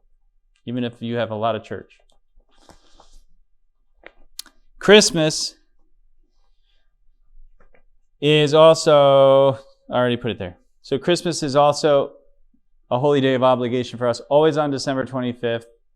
And as we found out last year, or the year before, when it was on a Saturday, and this year too, last year was on Sunday, this year it was on Monday. So everybody, remember, they're like, you got to go to church twice. So if you go to church on Sunday morning for the fourth Sunday of Advent, and then you got to go again Sunday evening for Christmas Eve. Or else you got to go on Christmas Day the next day. But it's not, the obligation is not it's not like, unlike some of these other ones, when it's on a Monday or a Saturday, it's an important enough feast that the church is saying, no, you're obliged to go regardless of when it falls. In the United States, St. Joseph and St. Peter and Paul are out of luck. Or at least you're not obligated to go to Mass on those days. We obviously still celebrate them. They're still solemnities.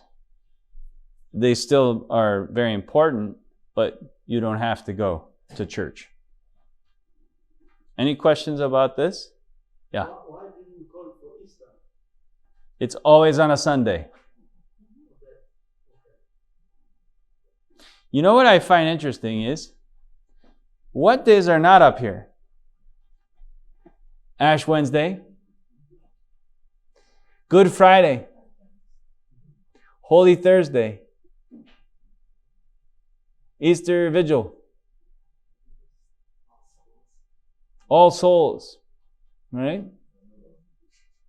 You're not obliged to go to those. Now, that doesn't mean they're not very important or solemnities. They are, but These are the ones that have been identified. I don't know who knows how they come up with these things. I think they added St. John Paul II, Poland again, St. John the Baptist, and it adds a lot to have that national holiday. Yeah, there are, there's, and part of it is, it's a whole different threshold. So these are holy days of obligation. Like if you don't go to church, it's like you didn't show up for your mother's 50th birthday party. Like you didn't just kind of forget about it. It's a personal offense. Because this is an important celebration of the family, and you just decided that you didn't want to go. Well, that's of a different gravity than if your mom was having a little tea party with a few friends and said, hey, you want to come? Well, okay. That would be nice if I can go, but I don't have to go, right? But this is where and I think this is sometimes people get all mixed up about holy days of obligation. Again, if you think about the church as a family and you think about it relationally, well, these days we're saying this is a critical gathering of our family. We're coming together to commemorate and to be once more reconnected and to live in the mysteries of our salvation. And to decide you're going to opt out of that because what? You want to sleep in? Now, if you're sick, or if there are things that you just can't make it, well, obviously, a reasonable person knows, sorry, Mom, I can't make it to the party. I would love to come, but I'm in the hospital. Well, she says, don't worry about it. Get better, right? But on the other hand, if you're like, I decided to go take the dog for a walk, and, she's like, what? Who am I to you then, right? You have undermined the relationship by your decision. And that's why the church says, yeah, if you decide just to not show up on Sunday just because it's not convenient, well, what are you saying about your relationship with God? Is that it's not very important to you. And it's hard to escape that conclusion if you understand the church and the sacramental life of the church as we do. Yes. Well, when we had friends that first moved here from Croatia, and we tried to tell them about the Feast of All Saints, but it was the mom's birthday on November 1st, and so they just couldn't understand how could there be something at church, because in Croatia it wasn't celebrated. It's true. In fact, a lot of European countries only have 2 holy days of obligation. How many are there in Cameroon, Father?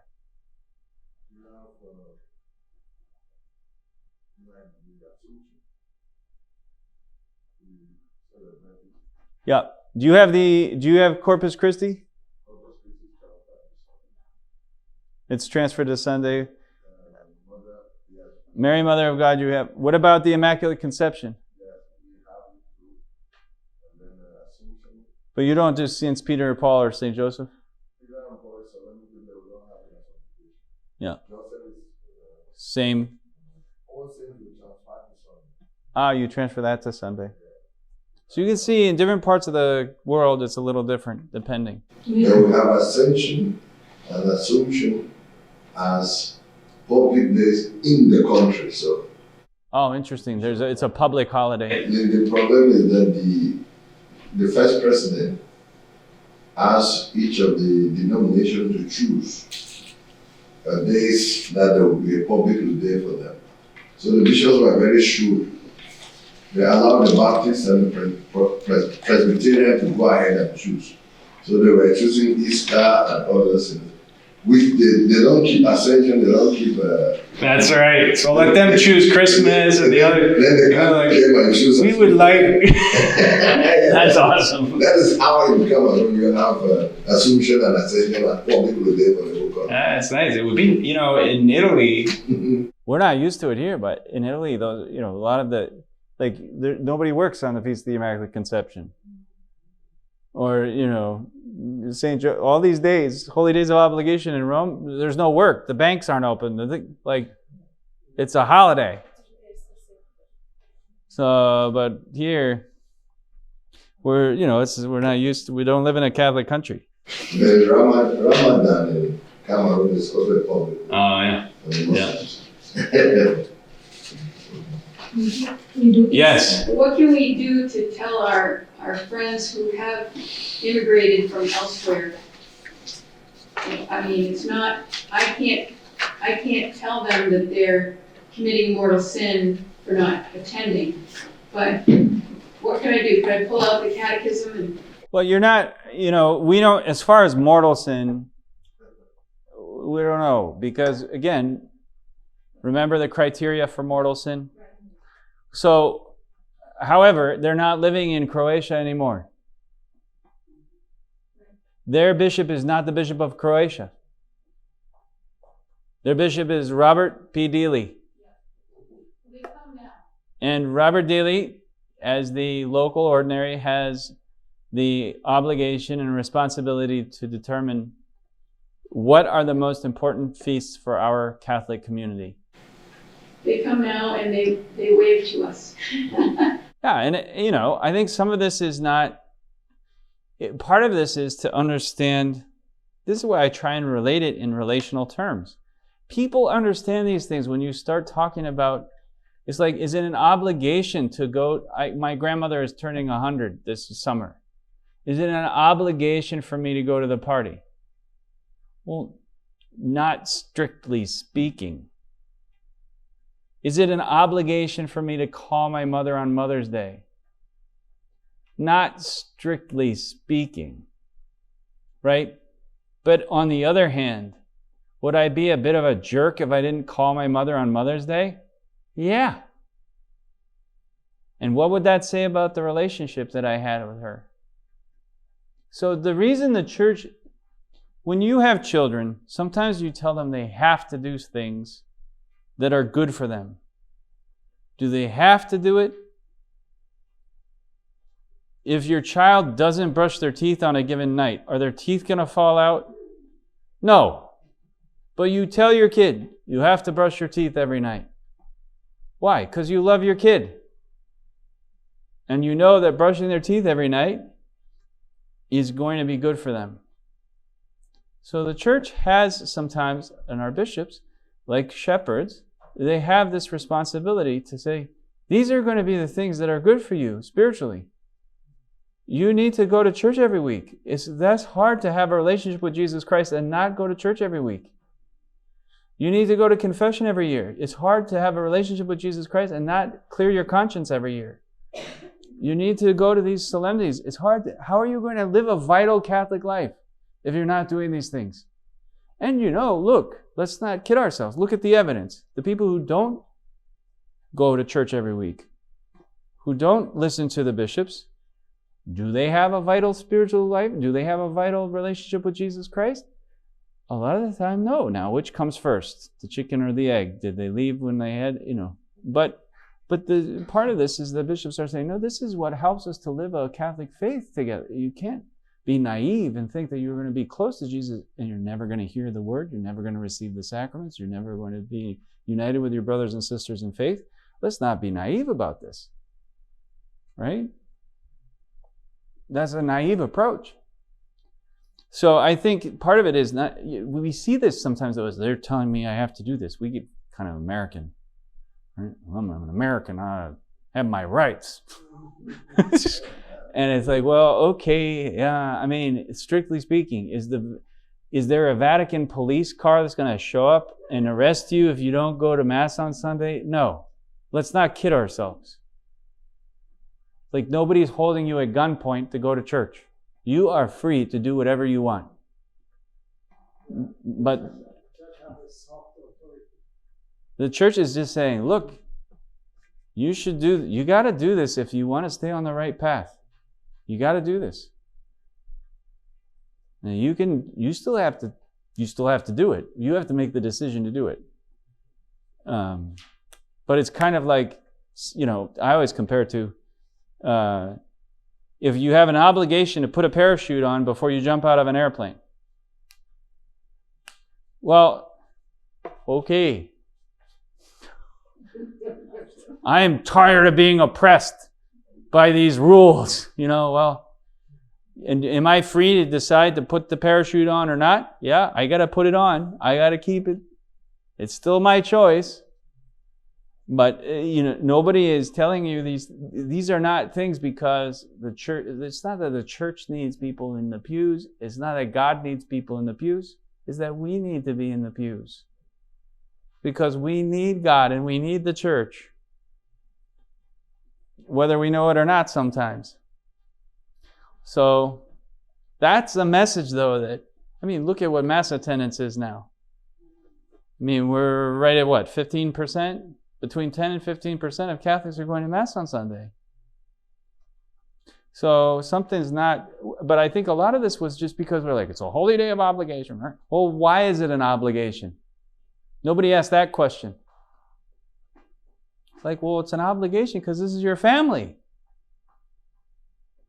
Because this is your God, and He's supposed to structure your time, not you structure His. But, anyway, that's what it is. So, last, I want to do a quick survey through the liturgical year. Let's see what time we're at. Holy moly, I better make it quick. So, Advent. Advent we tend to think of as being a penitential season, but it's not really, strictly speaking, penitential. It's a time of preparation more than penance. And it's a time of Advent. Advent. I never thought of it as penitential. Some people do. Well, I think when you pull out the purple. But it's now there is, so it's a time of preparation, reflection, hope, and anticipation. Now, the way you prepare, some of that does have to do with, it's a good time to go to confession. We have extra times for confession. But strictly speaking, it doesn't have the same character as Lent in that regard. It's really, and you can tell if you listen to the readings and the way that the church speaks during Advent. We're looking at the key people chosen by God to make possible the incarnation. So there's a lot of reflection on the role of Our Lady, of John the Baptist, of St. Joseph, of Elizabeth Zechariah, and on the prophecy of Isaiah. Right? So we're listening to these key figures who either announced or made possible the incarnation of Christ in the flesh, right? His coming into the world in the flesh. You also see the theme of the coming of Christ.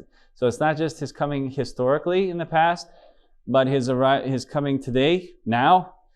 Keep watch. You don't know when He's going to show up. And also of His final coming, His final arrival, the eschaton. So there's also the eschatological last week's talk on the 4 last things. Those themes, death, judgment, heaven, hell, come up during Advent as well. To be prepared, because the Lord's coming at an hour you don't know. Right? So that's very much the theme of Advent. There's no restriction on the use of organ or other musical instruments during the Advent season. And the altar, the sanctuary may be decorated with flowers, although they should be a little bit more moderate during Advent so that Christmas pops more, right? It's a little more restrained.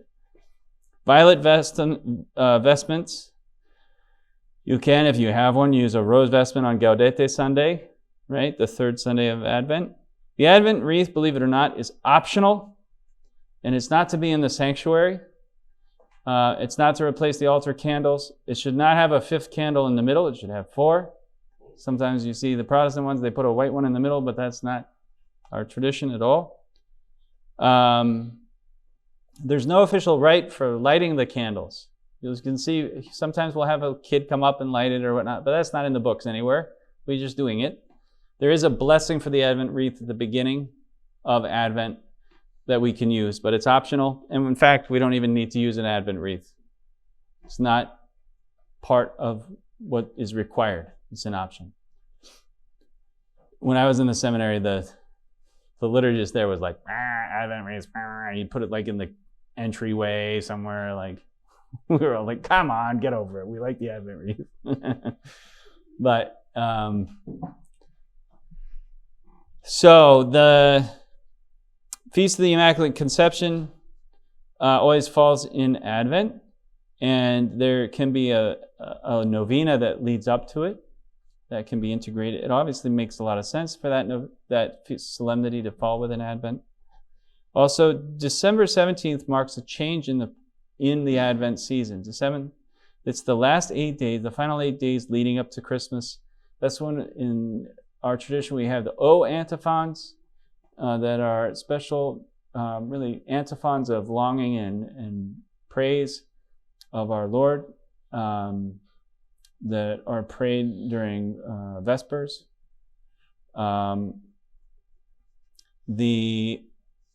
If we're going to do, that would be when you would set, ideally, that would be when you would set the nativity out. You could use a little bit more Christmassy music. Catholics that want to observe, it's like, when do you put up the Christmas tree? Well, hopefully not on Thanksgiving. If you're observing Advent, once you hit the 17th, that's kind of like the direct anticipation and preparation for Christmas. That might be a good time to put up the tree.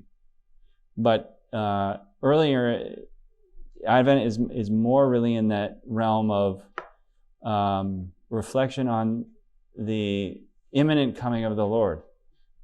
At a time we're really reflecting on more than just his birth in Bethlehem. We're thinking about the broader context, right? Christmas ranks in terms of, so the most important feast of the entire year is Easter, right? Which is the second most important? You might think Christmas. Pentecost.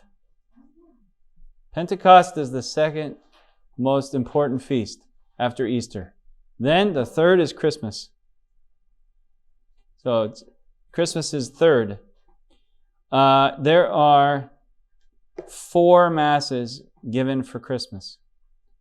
So with their own proper prayers. There's a mass for Christmas Eve, or the Vigil Mass. There's a mass for midnight. There's a mass for there's a Christmas Mass at dawn, which I've never done.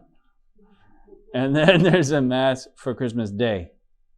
And each mass has its own set of readings and its own proper prayers. How could there be a day more important than Christmas? I mean, it had to be third, I guess, is what I'm saying. I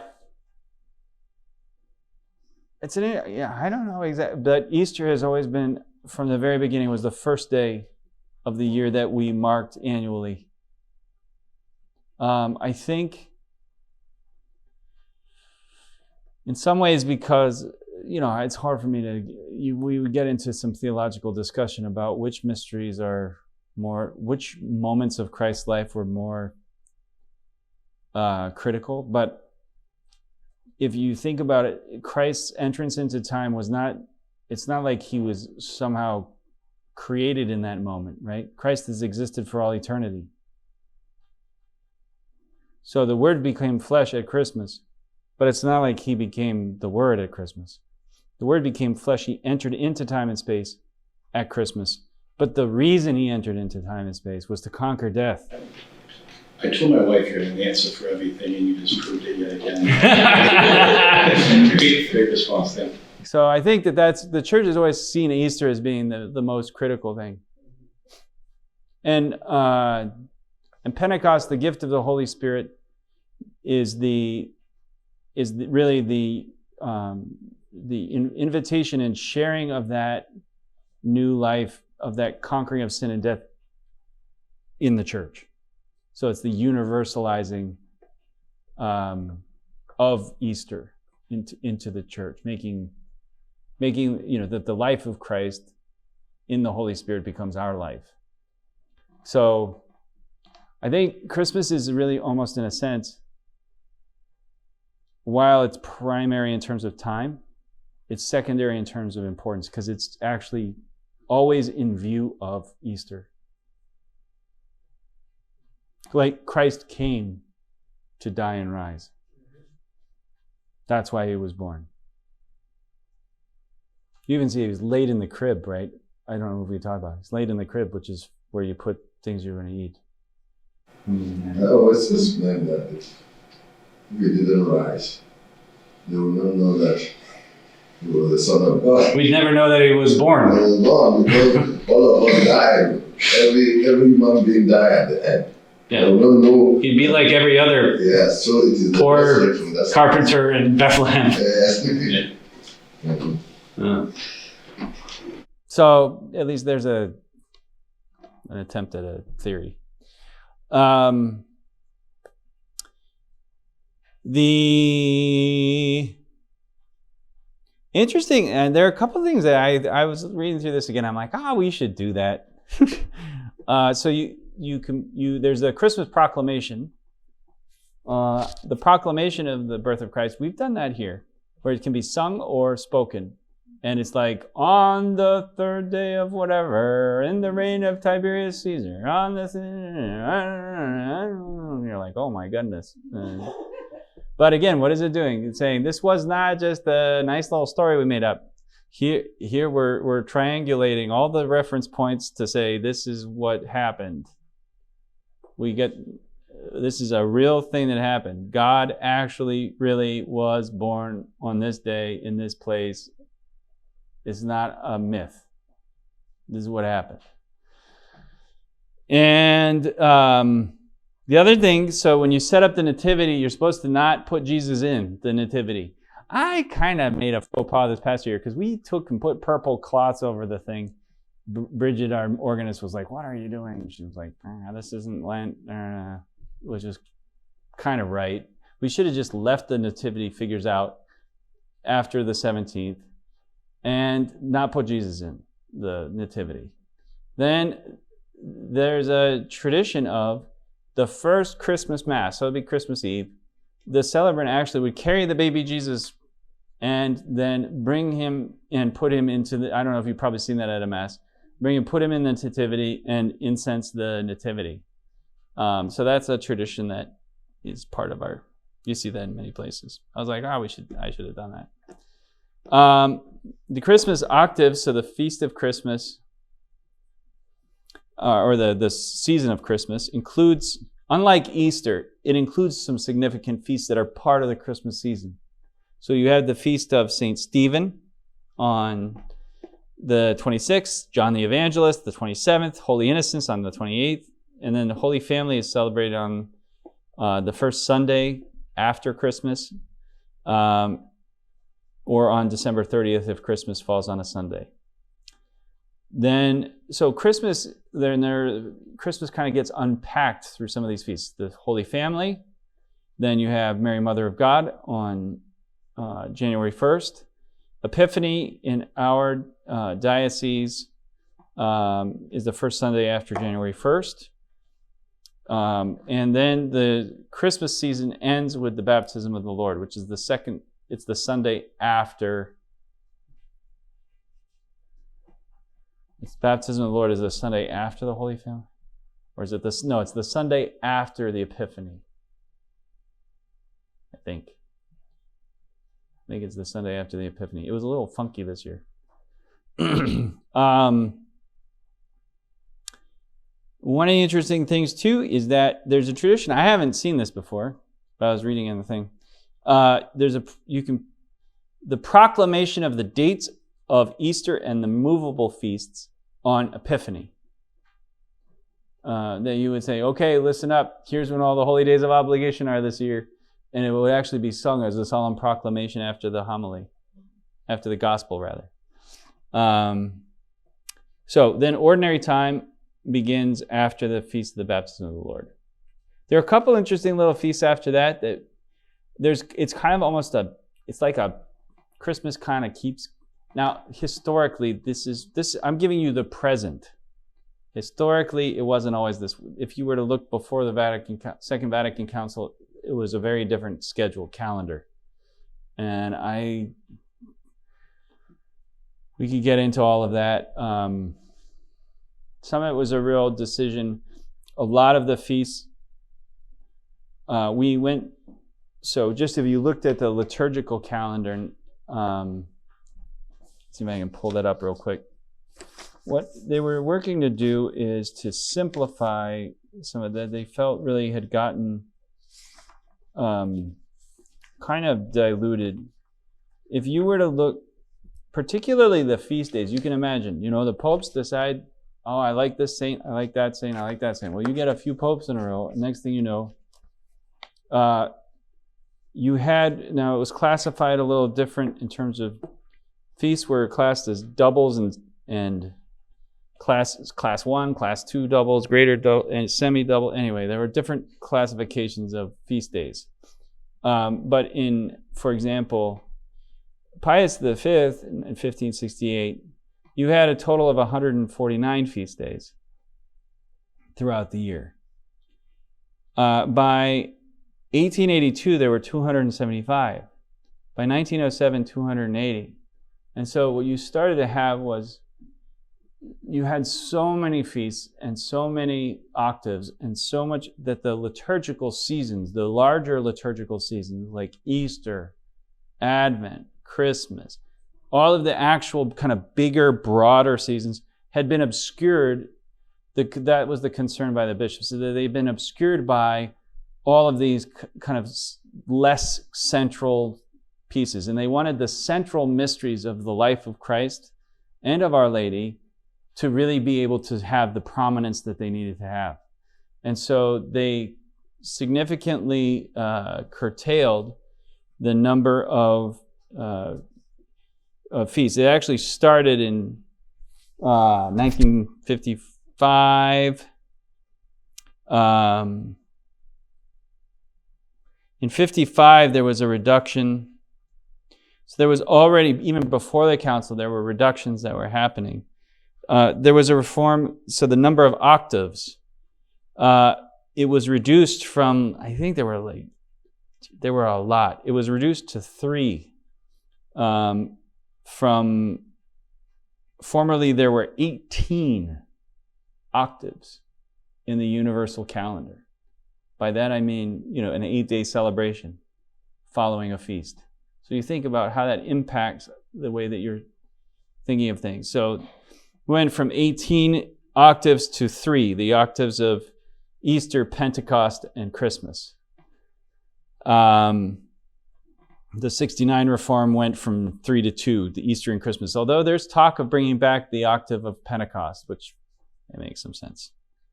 But I think there was an effort. Part of the reform also is we had things like rogation days and other days that were tied more to agricultural life. And the church looked out at its people and said, they're not working in the fields anymore. The majority of Catholics are actually living in urban environments. And so the rogation days, some of these other days that were really more tied to harvest and other kinds of agricultural seasons, they said it's not as applicable anymore to the people. And so some of those were also suppressed. So that you had a general reduction in the Second Vatican Council. Although you'll see, since the Second Vatican Council, we keep adding all kinds of saints' feast days. And before you know it, we'll be back, and somebody 200 years from now will be saying, oh, this darn calendar, it's gotten filled up again, and they'll cut it back. And this is it's kind of like a bush. You have to keep pruning the liturgical calendar. And every so often, you get certain popes, they just like really adding, let's make it big, let's say this, and wouldn't that be nice? And then you have other popes that are like, this is crazy, let's cut it back, trim it down. And so everyone gardens the liturgical calendar a little differently. Just briefly, Lent is characterized by prayer, penance, conversion. We always read that one reading on Ash Wednesday, right? When you fast, don't fast like the hypocrites. When you pray, don't pray like the hypocrites. When you give alms, don't give alms like the hypocrites. Well, that tells you what you're supposed to be doing really by the church. Fast, pray, and give alms. So that's what we're supposed to be doing. And basically everything is supposed to be restrained and kind of muted during Lent, right? We take a step back from Alleluia. Music is supposed to be only using instruments insofar as they support singing. This is one of the things that drives me bonkers a little bit, because but they're not. You're not supposed to have instrumental music during Lent. Period. The music is just supposed to be there the instruments are just supposed to be there to support the voice. If you don't need them to support the voice, they shouldn't be played. But that doesn't get followed. And there are not supposed to be any flowers during Lent in the sanctuary or in the church. It's supposed to be, and I find here, for some reason, and it's kind of like he was talking about, we have this tendency toward monotony. I don't know why. We can't, when you go and you're like, let's go all out and do big flowers and make it awesome for Christmas. They're like, well, you're getting carried away. And then you're like, well, and for Lent, let's get rid of everything and make it more subdued and everything. Well, hey, why are you taking everything out of here? You're being too... It's like, well, okay, so you just want this to be kind of bland blah all year long? That's not what the church envisions. You should, when you walk into the church, I don't care what time of year it is, you should be able to tell you should be able to tell the liturgical season you're walking into. This should be apparent. And just listening to the music, you should know. And unfortunately, in too many of our churches, people just are not paying any attention to these things. And so what you get is kind of blah liturgy, and then people get bored. And you know what? I don't blame them. If you're hearing the same 4 songs all year long, and they really don't tie in at all to the liturgical season. I mean, I remember in one church it was like, that song, Rain Down, Rain Down, and they would play it in the middle of the winter. And it's like, rain down. And so one of my pastors was always like, he would change it to snow down, snow down. But some of this is like, I remember I got to the end of the liturgical year when it was Feast of Christ the King, and there was not one song during the whole Mass that referenced Christ. No, it was the triumph of the cross, of the Holy Cross. Not one song referenced the cross. And I was like, this is the Feast of the Triumph of the Holy Cross. And you can't even find one song that has to do with the cross? So, some of this there really needs to be, I think this is an error that many times you find with musicians that are doing music for the church. They say, okay, I'm doing music for this Mass, I'll go look at the readings. That's really not the way the church envisions music to be playing. If you go, you should look at the proper prayer from the season. Like, what is the celebration that we're having? And you should look at the entrance antiphon and the communion antiphon. That's going to give you the best clue as to what music should be accompanying the Mass. And then the readings are secondary as far as how you because the readings are open to so much interpretation. But whereas the antiphons and the proper prayers are going to tell you what this day is all about.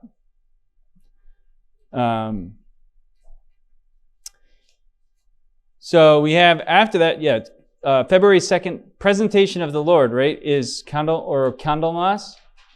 It used to be a lot more important in the Middle Ages. It was celebrated a lot more. I kind of blew it this year. I got to Mass and I was running, and then I was like, whoa, I'm supposed to have a procession? There was so in theory, the church actually says for Candlemas, which the presentation of our Lord in the temple, we're supposed to actually have the candles we use for the Easter Vigil. We're supposed to have hand candles. There's an option to do a procession starting in another place in the church, or even outside of the church, and to process into the church. It's kind of as we're presenting the Lord, we're kind of so anyway. And then the blessing. There is the old tradition of blessing all the candles that are going to be used during the liturgical year on the Feast of Candlemas, because it's from Zechariah when he greets, not Zechariah. Oh, come on. Who's in the temple, Father? Simeon, thank you. So Simeon, when he says, Lord, now let your servant go in peace. Your word has been fulfilled. My eyes have seen the light of yourself. So it's this idea of the revelation of Christ, right? Revealing the light. So that's kind of the tie with candles. Like, okay, the light of the world has been revealed. And so that was where I think why the candles, the association with candles. We could do better with that, I think, here. We could do a little bit more with the Feast of the Presentation.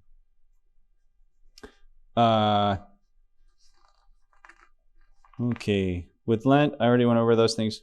No Gloria, no Alleluia, flowers not used, simpler everything, confessions made available. The ashes from Ash Wednesday are from the palms from Palm Sunday. Hopefully most of you know that. So this is also the time when we're initiating new Catholics, right? So this is the final preparation for them. The first Sunday of Lent, we usually would celebrate with the bishop the rite of election. That's the preferred time across every diocese.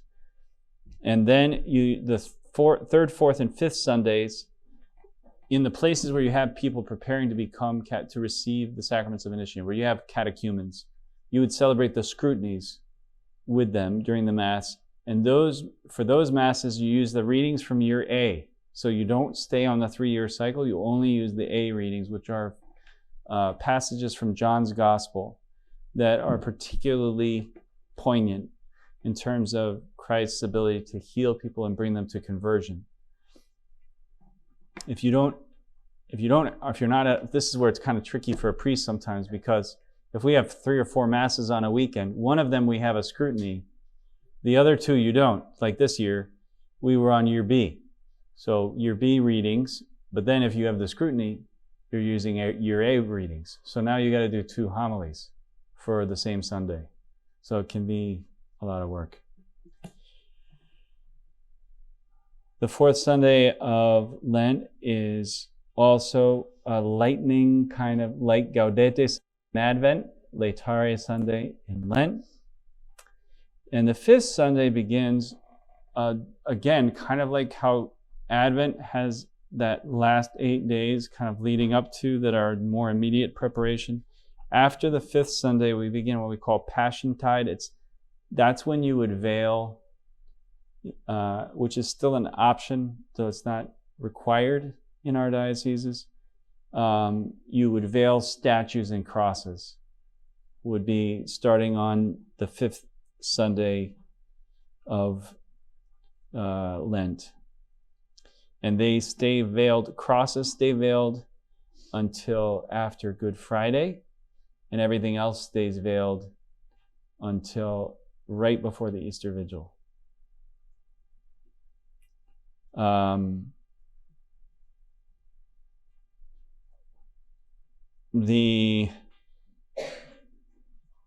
So I don't know, I don't have time to get into Holy Week. We could spend a whole hour on Holy Week. Just because there's so much going on during Holy Week. But I would just say generally, that as I said at the beginning, there is a certain humility that I think is really, it's asked of all the clergy, but also of all of us, as the liturgical calendar really is an invitation to say, as much as you might have plans and you might want to organize your life according to your own goals and your own objectives, you have to trust God that you should let your life be organized and scheduled by Him. And if He says you should take Sundays as my day, then you should listen to Him. And if He says, if there are different seasons, we're following the life of Christ throughout the year, like that this is, in a sense of we listen to our earthly doctors a lot better than we listen to our spiritual doctors. You know, if the doctor says you need to stop eating this and you need to do more exercise and do that, and they go, oh, sure, I'll do it. And we're all ready to start the diet and go off all these things. But then the church says you need to do this and this and this, and we're like, screw you. You don't know what you're talking about. Right? But these things are not, they're not just like, hey, it's really meant to be for our good. It's meant to help us to be a people who are close to God, and particularly close to Jesus Christ, who is the presence of God that living among us. So I think that's important. Just when we look at this whole thing, I don't know about you, but I love the ebb and flow of the liturgical year. Like, I get into Lent, I'm like, God, nice, it's Lent. And then I get into Holy Week, I'm like, yeehaw, and I'm getting ready for.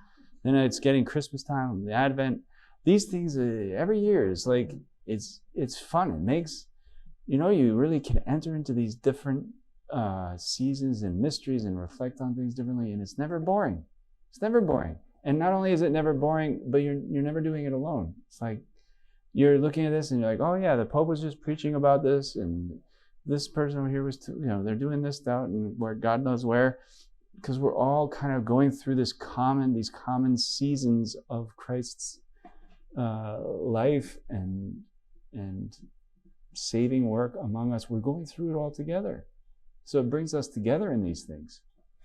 And I don't know about you, but that's one of the main ways. I like can't tell you how many different times parishioners are coming together because of the liturgical year.